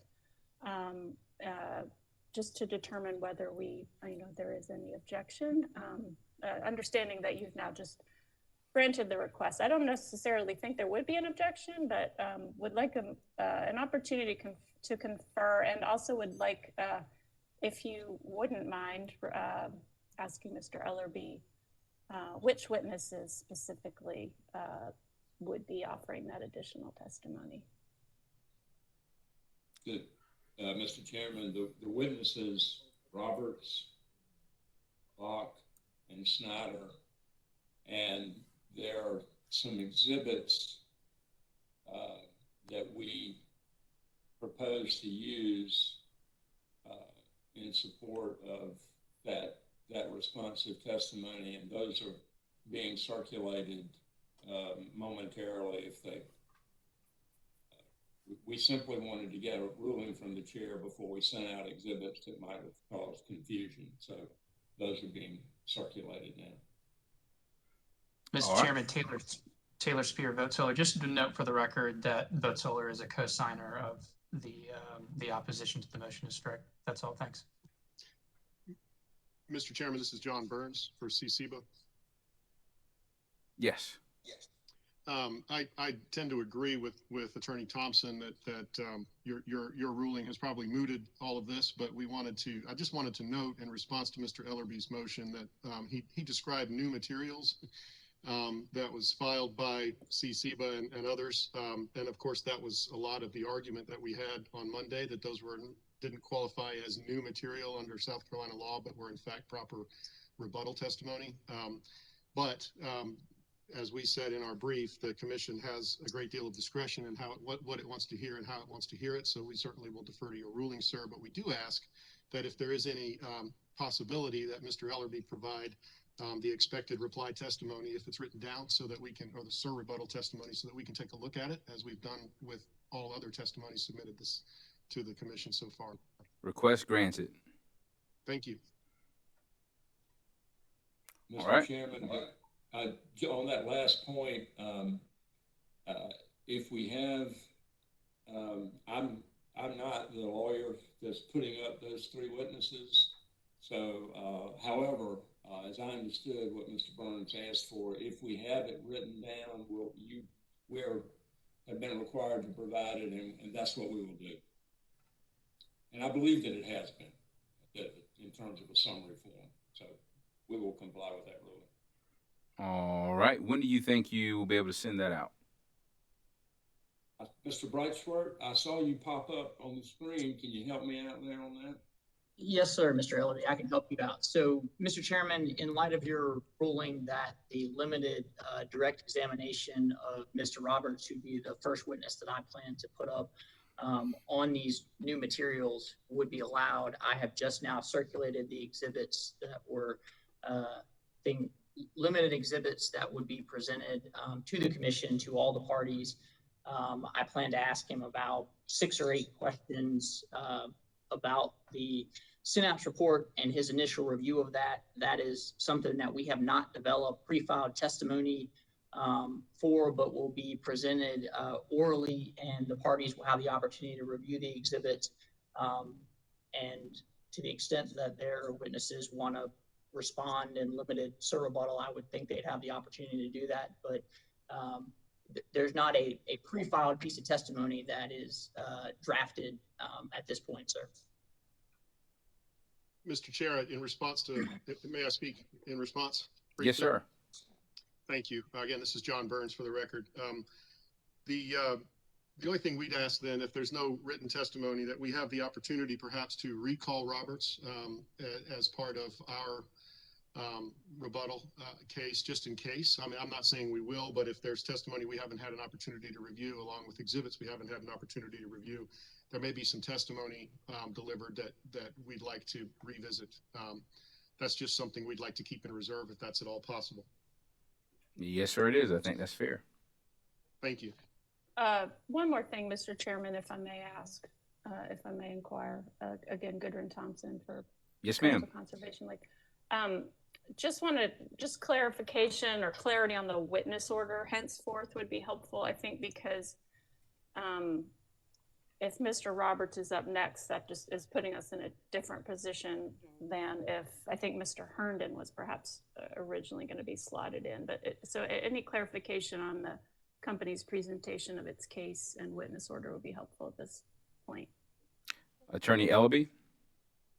Mr. Chairman, it's my understanding that Mr. Herndon and Mr. Welburn is putting him up, and I see he's just arrived on screen.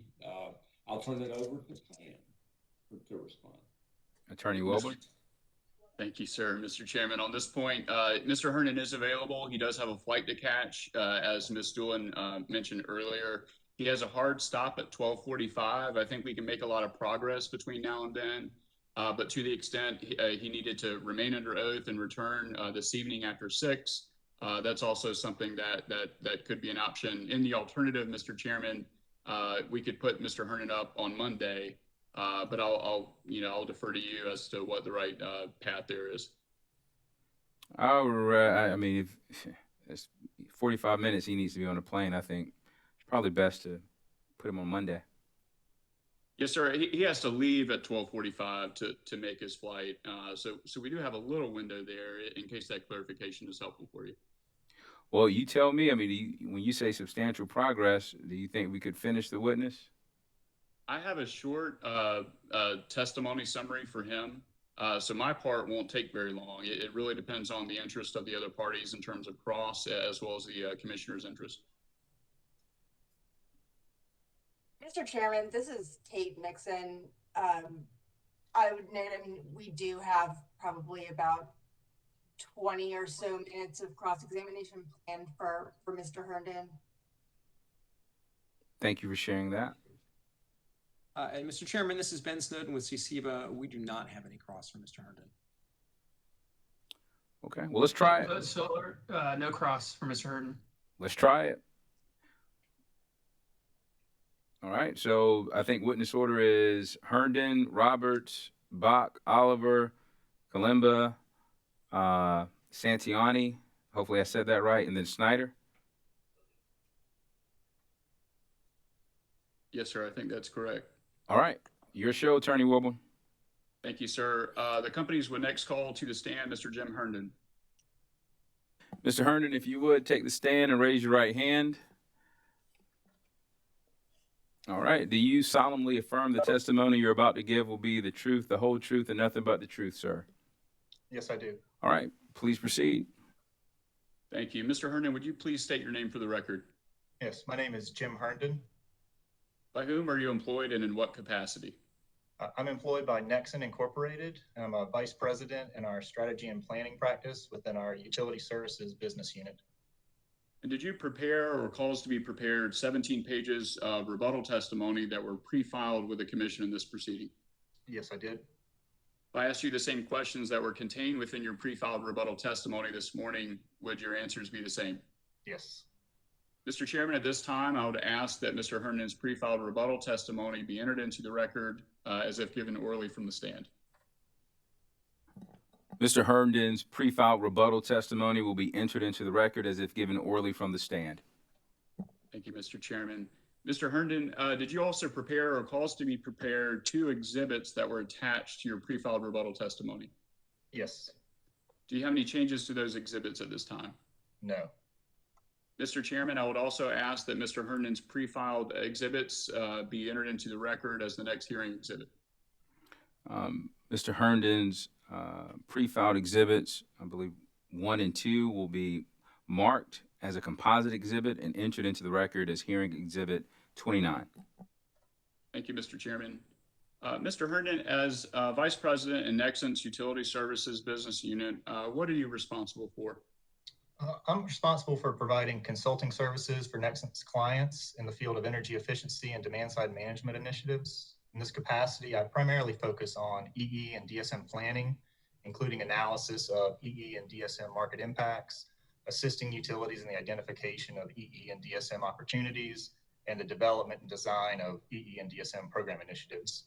And I've provided a statement of my background and qualifications as a Herndon Rebuttal Exhibit 1. Thank you. And what is your background in these matters? Well, as described in that Exhibit 1, I have 19 years of experience across all facets of EE and DSM programs, including performing market assessments and portfolio planning, managing turnkey implementation, conducting technical project reviews, and delivering third-party program evaluations. I've worked with Duke Energy for the last 6 years, getting to know its systems and customers. I've also led EE and DSM program design and implementation consulting projects for Santee Cooper, Georgia Power, multiple utilities in Florida, Columbia Gas of Virginia, and Dominion Energy, among others. For what reason did the companies hire Nexent as related to this case? So Nexent was hired by the companies to evaluate and determine the potential energy and demand savings that could be achieved through energy efficiency and demand-side management programs in the DEC and DEP service territories. This work resulted in our market potential study, which was completed in June of 2020 and subsequently relied on for the company's 2020 IRPs. What value is the accuracy of a market potential study? So Nexent's market potential studies are structured to provide technically sound estimates of future EE and DSM program opportunities. Market potential studies that would take vague or speculative or unsupported positions won't provide a reliable estimate of a utility's potential for EE and DSM savings, and will be of little value for the utility's operations and planning, which is really the purpose of this exercise. Do you agree with Mr. Gravat's critiques of the market potential study? No. There are a number of problems with Mr. Gravat's testimony and report, which appear to misunderstand the purpose of the market potential study and instead propose that the companies use speculative inputs that would result in an arbitrary level of savings potential that's not grounded in reality. Our study, which is aligned with industry standards for this type of analysis, is based on the concept that a market potential study should rely on available data for a given jurisdiction, a defined analytical procedure, and estimate savings that way. Can you give us some examples of the flaws you identified in Mr. Gravatt's recommendations? Sure.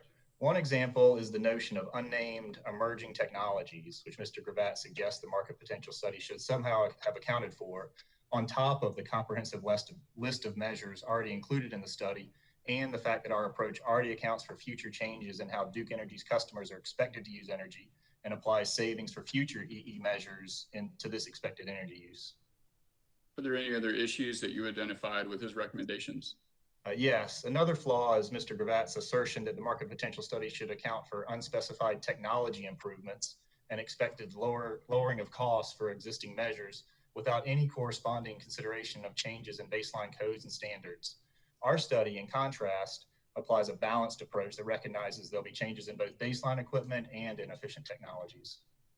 Are there any other examples? Yes, another flaw in Mr. Gravatt's testimony is his recommendation that the companies use generic EIA data rather than data that's more closely aligned with the company's customers. The data Mr. Gravatt suggests applies to 8 states throughout the South Atlantic region rather than to the company's customers specifically.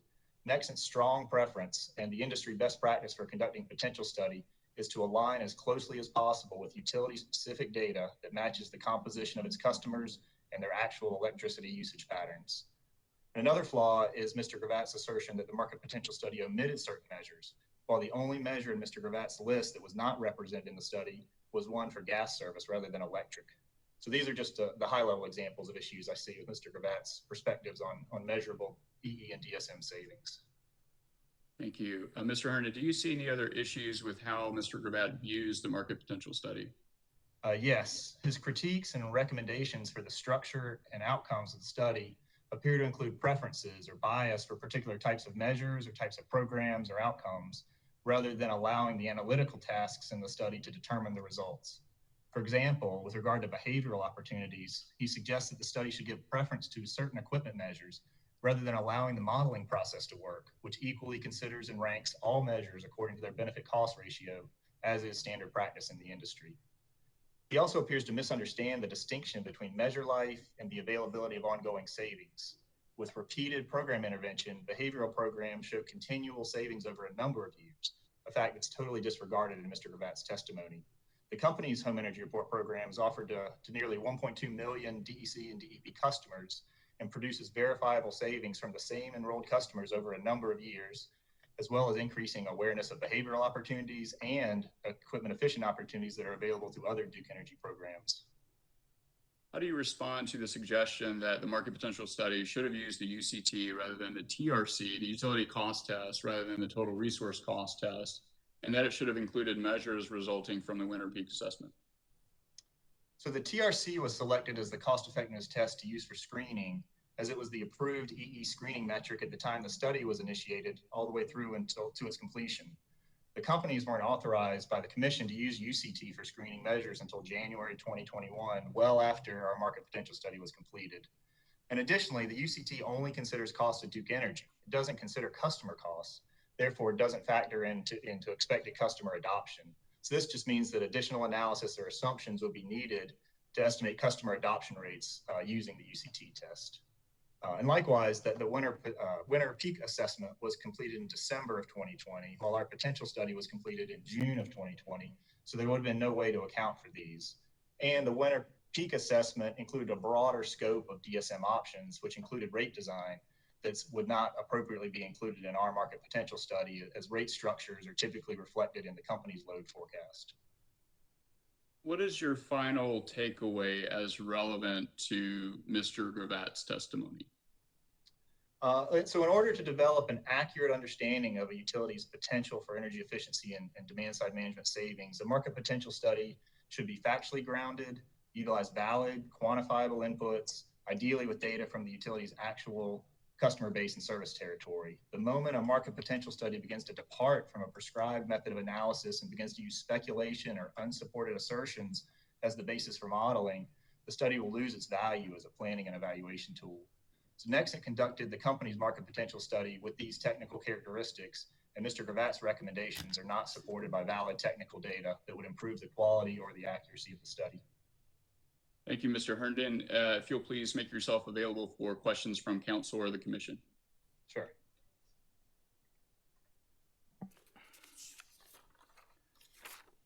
Carolina's Clean Energy Business Association. Mr. Chairman, Ben Snowden for CC, but we have no witnesses. I'm sorry, no questions for this witness. Johnson Development Associates. Mr. Chairman, Court Walsh here, no questions. Vote Solar. Taylor Spear, Vote Solar, no questions. South Carolina Coastal Conservation League. Southern Alliance for Clean Energy. Sierra Club Natural Resources. Defense Council, Upstate Forever. Thank you, Mr. Chairman. This is Kate Mixon, and we do have some questions for Mr. Herndon. Please proceed, ma'am. Thank you. Mr. Herndon, it's good to see you. I want to direct you first to page 13 of your rebuttal testimony. Do you have that in front of you? I do. Let me get to it. Sure. Okay. So in your rebuttal, you claim that the total resource cost test was appropriate to use in the MPS, in part because it considers customer economics. Is that correct? That's right. I mean, the main thing that we do when we do potential studies is try to align our study with the parameters or the regulatory frameworks that are in place in a jurisdiction. So we've done studies a number of ways. But yeah, so the primary reason was to align with sort of the regulatory structure.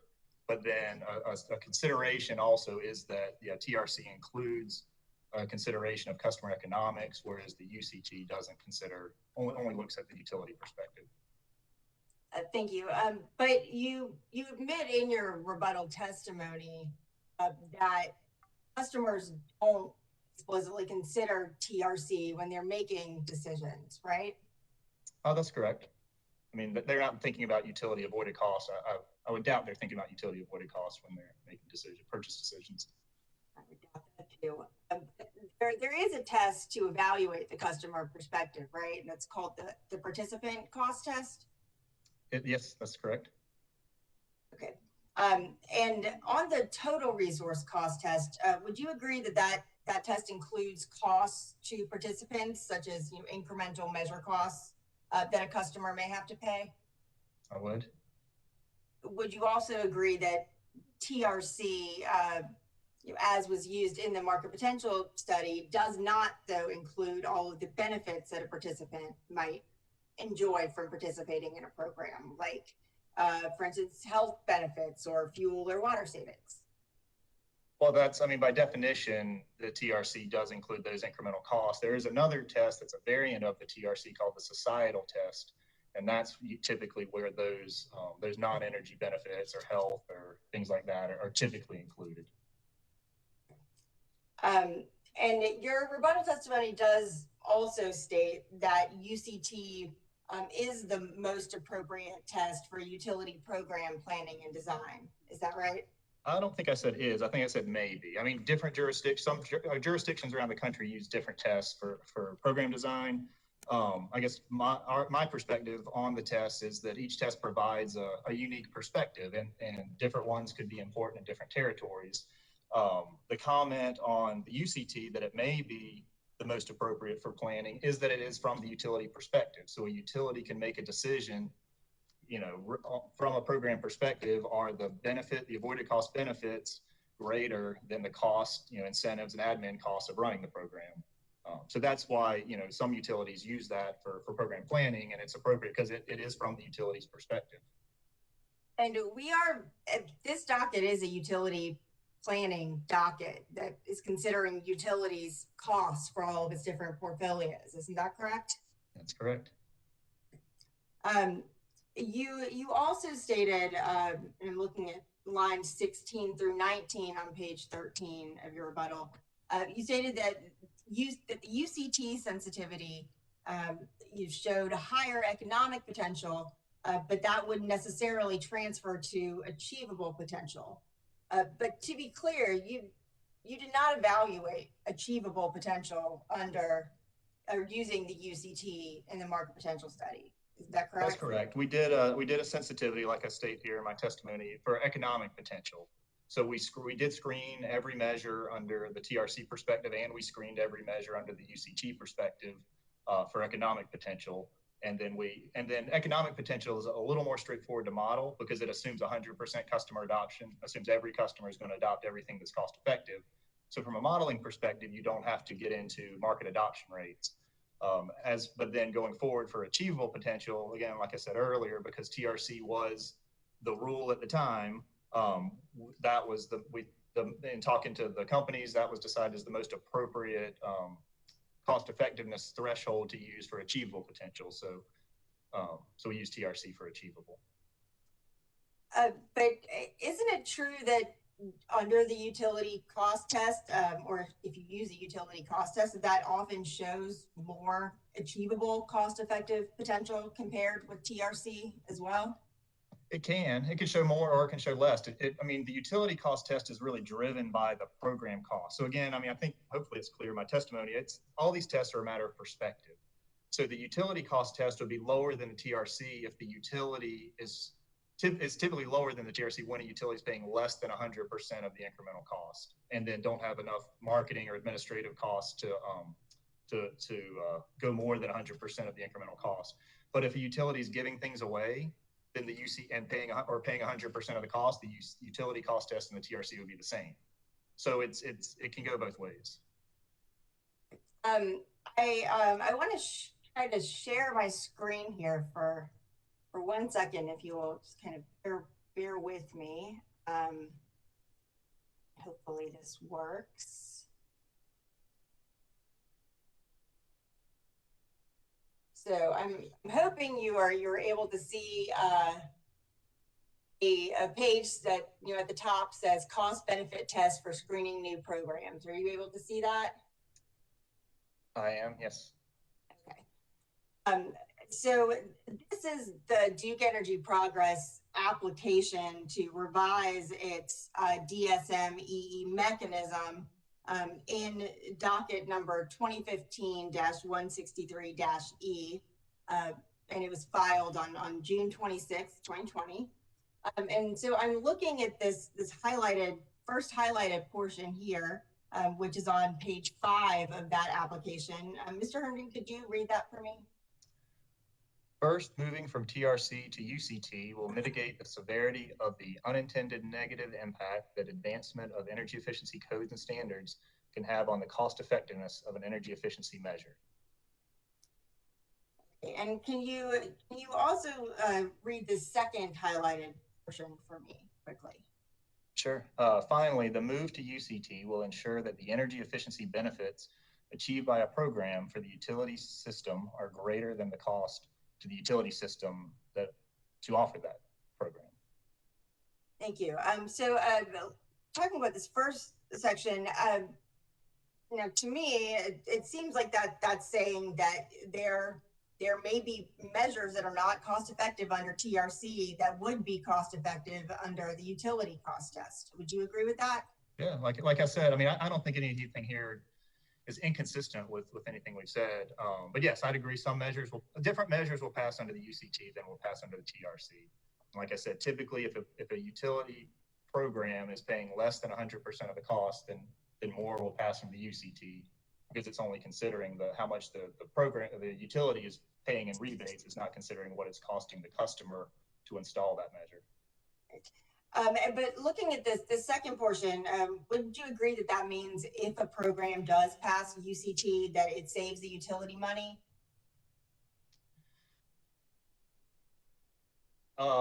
It means that the benefits of the program, which are the avoided cost benefits, are greater than the cost of running that program. I mean, that's the comparison of the TRC. So, I mean, saving the utility money, I think is a broader statement, but what the utility defines is how much is it costing to run that program and pay those rebates relative to the avoided cost benefits. Well, thank you, Mr. Herndon. But to be clear, those avoided costs to the utility, those are costs that the utility would otherwise have to expend, right? They are, yes. And so if a program passes a utility cost test, it costs the utility less to run that program than what the utility would otherwise have to spend if it did not run that program. Is that correct? I think we're saying the same thing. The cost to run the program is less than the avoided cost benefits. Thank you. And if the utility saves money or doesn't have to expend money, that cost savings, that's also passed on to its customers, right?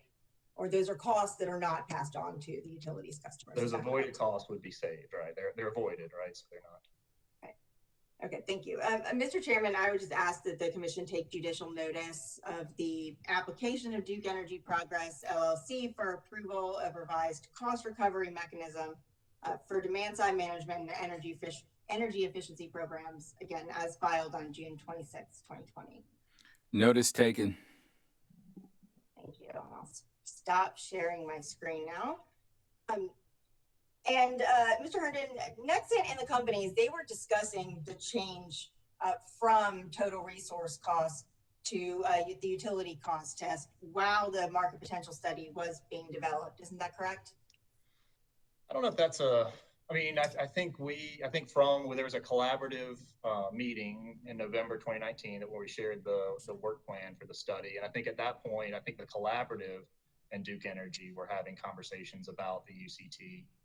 And I think Duke Energy mentioned that there was interest, I think, from the collaborative and probably from Duke Energy, which is why we included that UCT sensitivity for economic potential. So yeah, it wasn't out of the blue that we included that UCT sensitivity. But again, the rule for the primary achievable potential, we wanted to follow the rule of law at the time to give Duke the most valuable result that would help them with their future resource planning.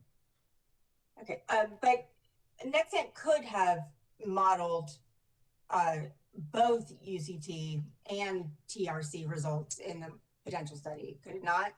I mean, our model will do that. Yes, our model can use the RIM perspective, use society. I mean, it can use any of the test perspectives.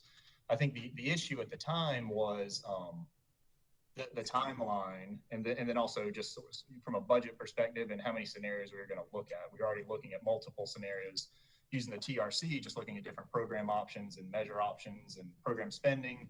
So it for the timeline and the scope of the budget, it wasn't. It was determined there wasn't enough room for doing that, and also the fact that it wasn't a rule at the time that the utilities were following, in either North or South Carolina. I do want to talk about some of the more specific critiques that Mr. Cravat had of the market potential study. So behavioral energy efficiency programs, they are those that are designed to raise like a customer's awareness of energy efficiency issues. Like for instance, if Duke were to send a mailer each month comparing that customer's energy use to its neighbors. Is that correct? That's right. And the market potential study, it relies heavily on behavioral programs in evaluating the potential for energy efficiency in Duke's service territories. Is that correct? Well, I think an outcome of the study was that behavioral ended up being, I think, the top category of measure. But the study didn't rely on behavioral. I mean, the study looked at every measure, and I mean, the result is what it is. So there wasn't a reliance, or there wasn't a preference given to a particular type of measure or type of program. It's, we run the models, and the outcome is the outcome based on, the parameters of the model, not really from pre-selecting which type of program would be preferred or anything like that. To be clear, so at the result in the market potential study, behavioral savings account for 73% and 75% of the residential 5-year cumulative potential for DEC and DEP, respectively, in the market potential studies base scenario. Is that correct? Subject to check. That sounds right. Or right range. Mr. Herndon, would you agree that standard industry practice in developing a market potential study is that you would use the best estimate of a measure's life, meaning how long that it will deliver savings, to assess cost effectiveness? That's correct. And Mr. Cravat, again, testified that the residential savings in the MPS are I guess, rely too heavily, y'all use, I know you had an issue with the word rely, but on behavioral programs with short-lived savings. And in rebuttal, you responded by claiming that Mr. Gravatt conflated the company's use of a one-year measure life for the purpose of cost effectiveness testing to the program's savings persistence.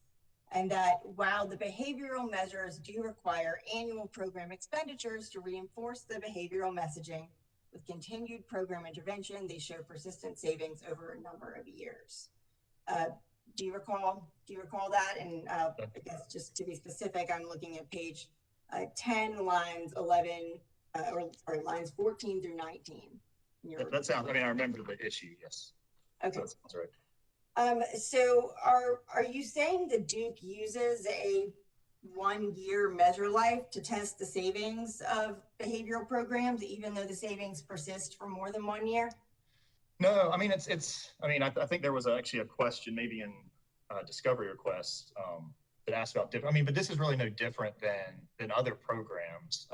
So the behavioral savings are, kind of industry standard is it's a one-year measure life. But what you get in that type of program is repeat participation. So you get the same customers that, like you mentioned, getting mailed monthly reports, they get those mailed reports and they get them year over year. So there's the opportunity to continue savings for multiple years, even though the actual measure, if you stop the program, yes, the savings would go away, but that's true for other programs, like a refrigerator, right? It's the same type of thing in our potential study. The refrigerator has a 10-year measure life. Over a 25-year study, that 10 years, their savings for that refrigerator. In the 11th year, the study puts that back in, that opportunity back in the analysis. And in the 11th year, that refrigerator could participate, or that customer could participate again with another refrigerator. It's the same idea, because a refrigerator has a 10-year measure life, behavioral measures have a 1-year measure life, and you can have repeat participation, which is what Duke's getting in their behavioral program, is a lot of repeat participation year over year from the same customers. But again, the only way to make those savings persist longer than 1 year is to add more money each year, right? That's right. And it's a different program structure than others. It's, with rebate programs, there's a bigger capital investment in the first year, like on a refrigerator, right? For a rebate or for the customer cost. But the savings could last 10 years. Versus a behavioral, there's a much smaller investment year over year to keep that customer engaged.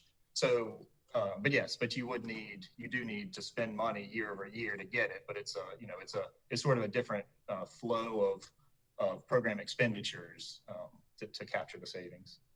Right. But those savings, or I guess those expenditures in the later years, those are not included in the cost effectiveness evaluation for those behavioral measures, correct? So you're looking at the expenditures over a 1-year measure life and looking at 1 year of savings. Is that correct? Well, we would look at, so when we do the modeling, we would say in year 1, there's a behavioral measure, it gets 1 year of savings, and then there's a assumed program cost, right? And then in year 2, there's more behavioral savings and more program cost. And in year 3, there's more behavioral savings and more program cost. Right. So I guess, Mr. Hernan, wouldn't you agree that the market potential study uses a 1-year measure life for behavioral programs, because that's how long the savings from those programs persist with the expenditures required to offer them? Well, I think the distinction is the measure and the program, right? So yes, I agree that behavioral measures have a 1-year measure life. And in the second year, you need to spend more money within the program to get that customer to participate again. So what the potential study does, and like I say, the potential study just does this for the other equipment measures too. It's just their measure life is longer, so it's not as visible, or doesn't show up as much. But yeah, so the potential study says in year 1, you have the 1.2 million customers, that are getting the home energy report. They get their savings for that year. In the second year, they go back, and like I said, that in that 11th year, that customer with the refrigerator goes back into the study. In the second year, all those home energy report customers go back into the study. That same savings is available to be captured, and Duke's, the idea is that the program captures those savings in the second year. The same thing happens in the third year and fourth year, and so on. Okay.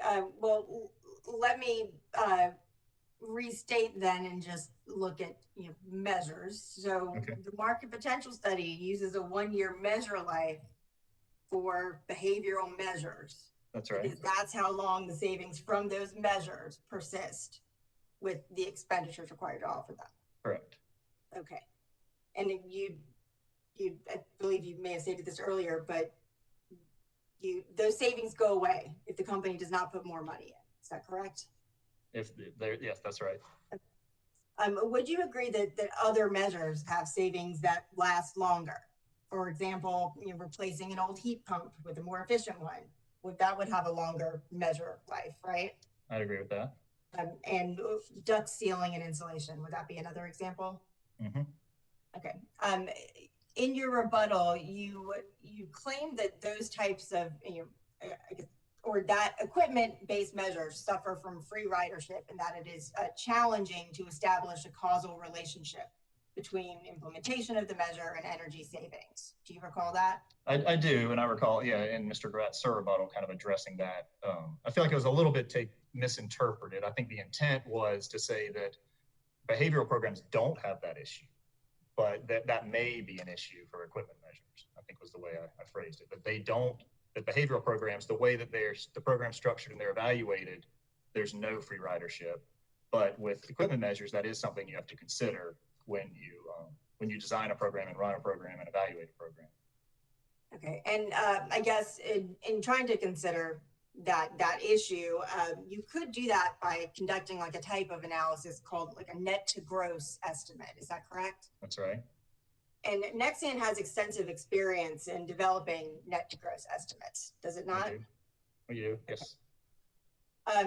So, Mr. Herndon, is it your testimony that the market potential study proves the companies could not get more savings cost effectively than what was demonstrated in the study? I'm sorry, could you say that again? Is it your testimony that the market potential study proves the companies could not get more savings cost effectively? The market potential study provides the estimate of savings that are achievable under the metrics of the study, right? Assuming the TRC, assuming the level of spending, assuming the avoided cost forecast. I mean, the market potential study is a snapshot with specific parameters that were laid out in the work plan and are mentioned in the report. So our expectation is the potential study is an estimate of what's achievable with that with that level of program spending and with those other variables. But again, the potential identified in the market potential study, that depends on the screening test used, correct? In part. And so if the market potential study had used UCT in addition to TRC, it would have identified a different value for what you describe as this kind of verified potential. Isn't that correct? Using the UCT, we likely would have gotten a different result, yes. Okay, and the companies will now be using UCT as their primary cost effectiveness test. Is that correct? That's correct. And so I want to pose a hypothetical for you. Let's say that the companies had calculated achievable potential using utility cost test in the market potential study, and it was higher than the potential that was identified under TRC. By definition, I guess whatever savings level that analysis showed, you would agree that the companies could achieve those savings levels, correct? Again, with the parameter, I mean, if the companies offered those programs at those incentive rates and with all the other variables that factor into achievable, right? There's an assumption on customer adoption, and that assumption is based on, the amount of program spending, the type of incentive, that kind of thing. So yes, but I think I would think it'd be different, but it would be based on the parameters of that type of whatever the scenario is. But you design those parameters around what goes into a study of what achievable potential is based on, I guess, with the goal of determining what the companies or what a utility could actually achieve. Is that correct? That's right. Yeah, the estimate is what's achievable. Yeah, with those parameters. And so whatever the result is of that, would you refer to those savings levels as overly ambitious or speculative? No, I would not refer to them as speculative. I would refer to them as our best estimate, that's grounded in known industry standard analysis and known and understood estimates. So again, assuming that UCT did show a higher level of achievable potential, those levels of savings you would not consider to be speculative. I think the result would be different. I don't think, I think if we did a full study with using UCT, the results we would produce, I would say, I would not think we would produce speculative results, unless that was the point of the study. I mean, if there's other types of studies that are not used for resource planning that may want to look at some different types of scenarios, but for a resource, a study that's going to be used for resource planning, this was, I think we try to ground it in the best inputs and analytical process possible. Thank you, Mr. Herndon. Those are all my questions. All right, Mr. Herndon, looking at the time, I have 12:33 on one clock and 12:34 on the other. So you have about 10 minutes left to be with us. Is that correct? That's about right. Yes, sir. All right. Okay. Office of Regulatory Staff. ORS has no questions. Thank you, Mr. Chairman. Commissioner, questions for this witness? Mr. Chairman. Commissioner Irvin. Mr. Turner, what could we do to further incentivize the company to explore a more robust energy efficiency program?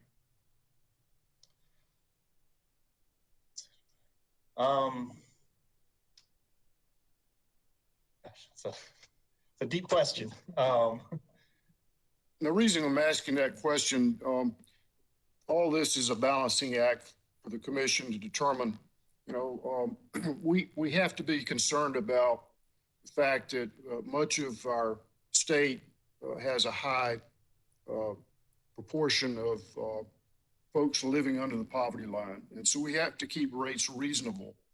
At the same time, we want to be sure that, we have a reliable system that can meet demands.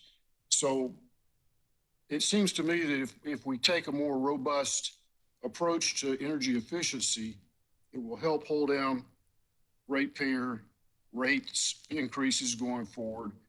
It'll also smooth out the demand peaks so that we have a more reliable system. So would you agree that those are worthy goals?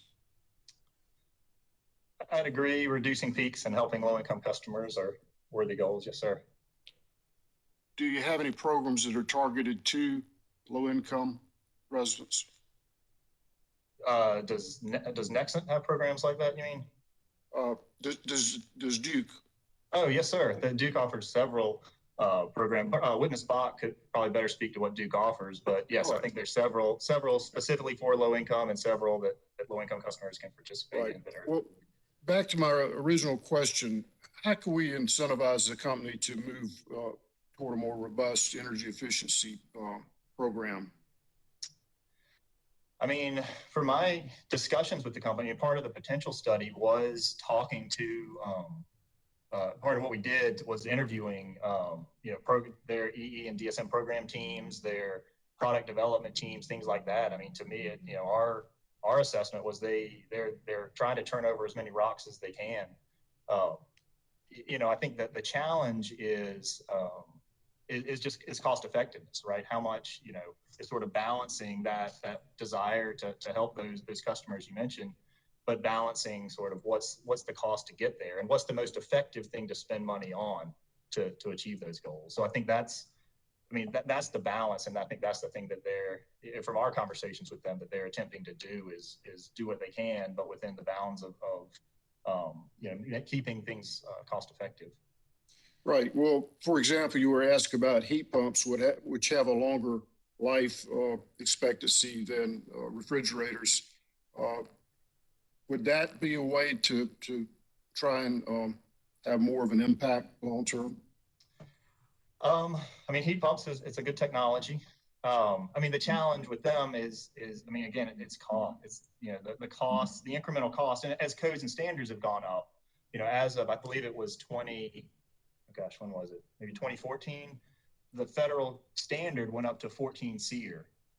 Before it was 13, before that it was 10. So if you installed a 15 or 16 SEER heat pump back then, you got, 6 SEER worth of savings. But as federal codes and federal standards and building codes tick up closer, there's just less increment for a utility sponsored program. I mean, the idea of, those codes and standards is making more equipment efficient in general.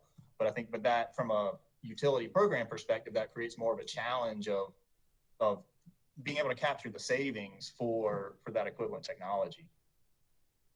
Well, I would like for you to consider a deeper dive and maybe give us some ideas and options going forward, because I think that this is the low-hanging fruit that we have available to us if we can reach particularly the low-income customers in the service area with incentives, and we can make sure that the company is reimbursed fully and fairly for those programs. It seems to me like a win-win situation. So to the extent that you can help us develop those type plans going forward, it would be greatly appreciated. And perhaps you can use the data that you mentioned that came in after this study to update your studies. I'm sure you plan to do that, right? Yes, sir. The studies are always the best snapshot we have. So there's always new data that we can incorporate. So next year, I want you to have a plan for us going forward, okay? An action plan for EE. We'll work with Duke and see what we can do. Great. Thank you, sir. No further question. Commissioner Caston. I'll talk fast because you've got to go very soon. If I understand the market potential study, and you tell me if this is correct, basically market potential study to estimate future savings potential, I think you said, correct? Yes, sir. And what savings? What is savings? Whose savings? It's savings at the meter. So it's customer savings. Okay. Is this a correct understanding? Because I'm trying to get my head around this too. This market potential study is for the Duke companies, or so they can better determine future EE/DSM levels for planning purposes. Yes, sir. Sorry, I didn't know if you were done. Yes, sir. That's right. I mean, the idea is what's, sort of under these different scenarios, like technical potential, right? If everyone, it doesn't matter cost, right? If everyone did everything possible, everyone put in 20 SEER air conditioners, what's the technical potential? Then you look at economic potential and say, all right, well, let's narrow this down and say, what about things that are cost effective, but everybody does them? And then you look at achievable and say, all right, well, assuming that Duke is offering this type of program, that kind of thing, what is possible in the market? And here's the part I'm really trying to make sure I understand, right or wrong. So as far as that future market potential, is Duke trying to determine what the level of customer support will be, not what Duke companies want them to be? Is that a fair understanding, or am I misunderstanding that? And that's the thing with energy efficiency, right? It requires customers to accept a utility program offer, right? So the estimates are, yes, if Duke offers, a $50 smart thermostat rebate or a 30% paying down 30% of the cost of a heat pump, how many customers will take them up on that offer, right? So it's not, there's not a constraint to say Duke only wants to hit a certain number of customers. The idea is, how is the market going to respond to sort of this programmatic intervention by the utility? So the high, medium, low penetration is generally, we would like for it to be more, but will the customers accept more? What is that the purpose of that? That's right. Exactly. And I mean, that's the entire concept with energy efficiency is you can give things away for free and not everybody will take it, right? And it's probably not cost effective to give things away for free in all cases, but so you try to figure out, all right, what's the right point, right? Should we offer 25% of the cost buy down? And it overcomes market barriers. The assumption with rebates is that the market barrier is the customer's, the cost, the upfront cost, right? But there might be education or there's other market barriers, but that's the premise of the programs is you're offsetting some of that cost to overcome that barrier for customers to adopt the energy efficiency. Good. Last two questions. Are the EEDSM savings potential numbers, that the Duke company used in line with those of other similar utilities with similar state policies?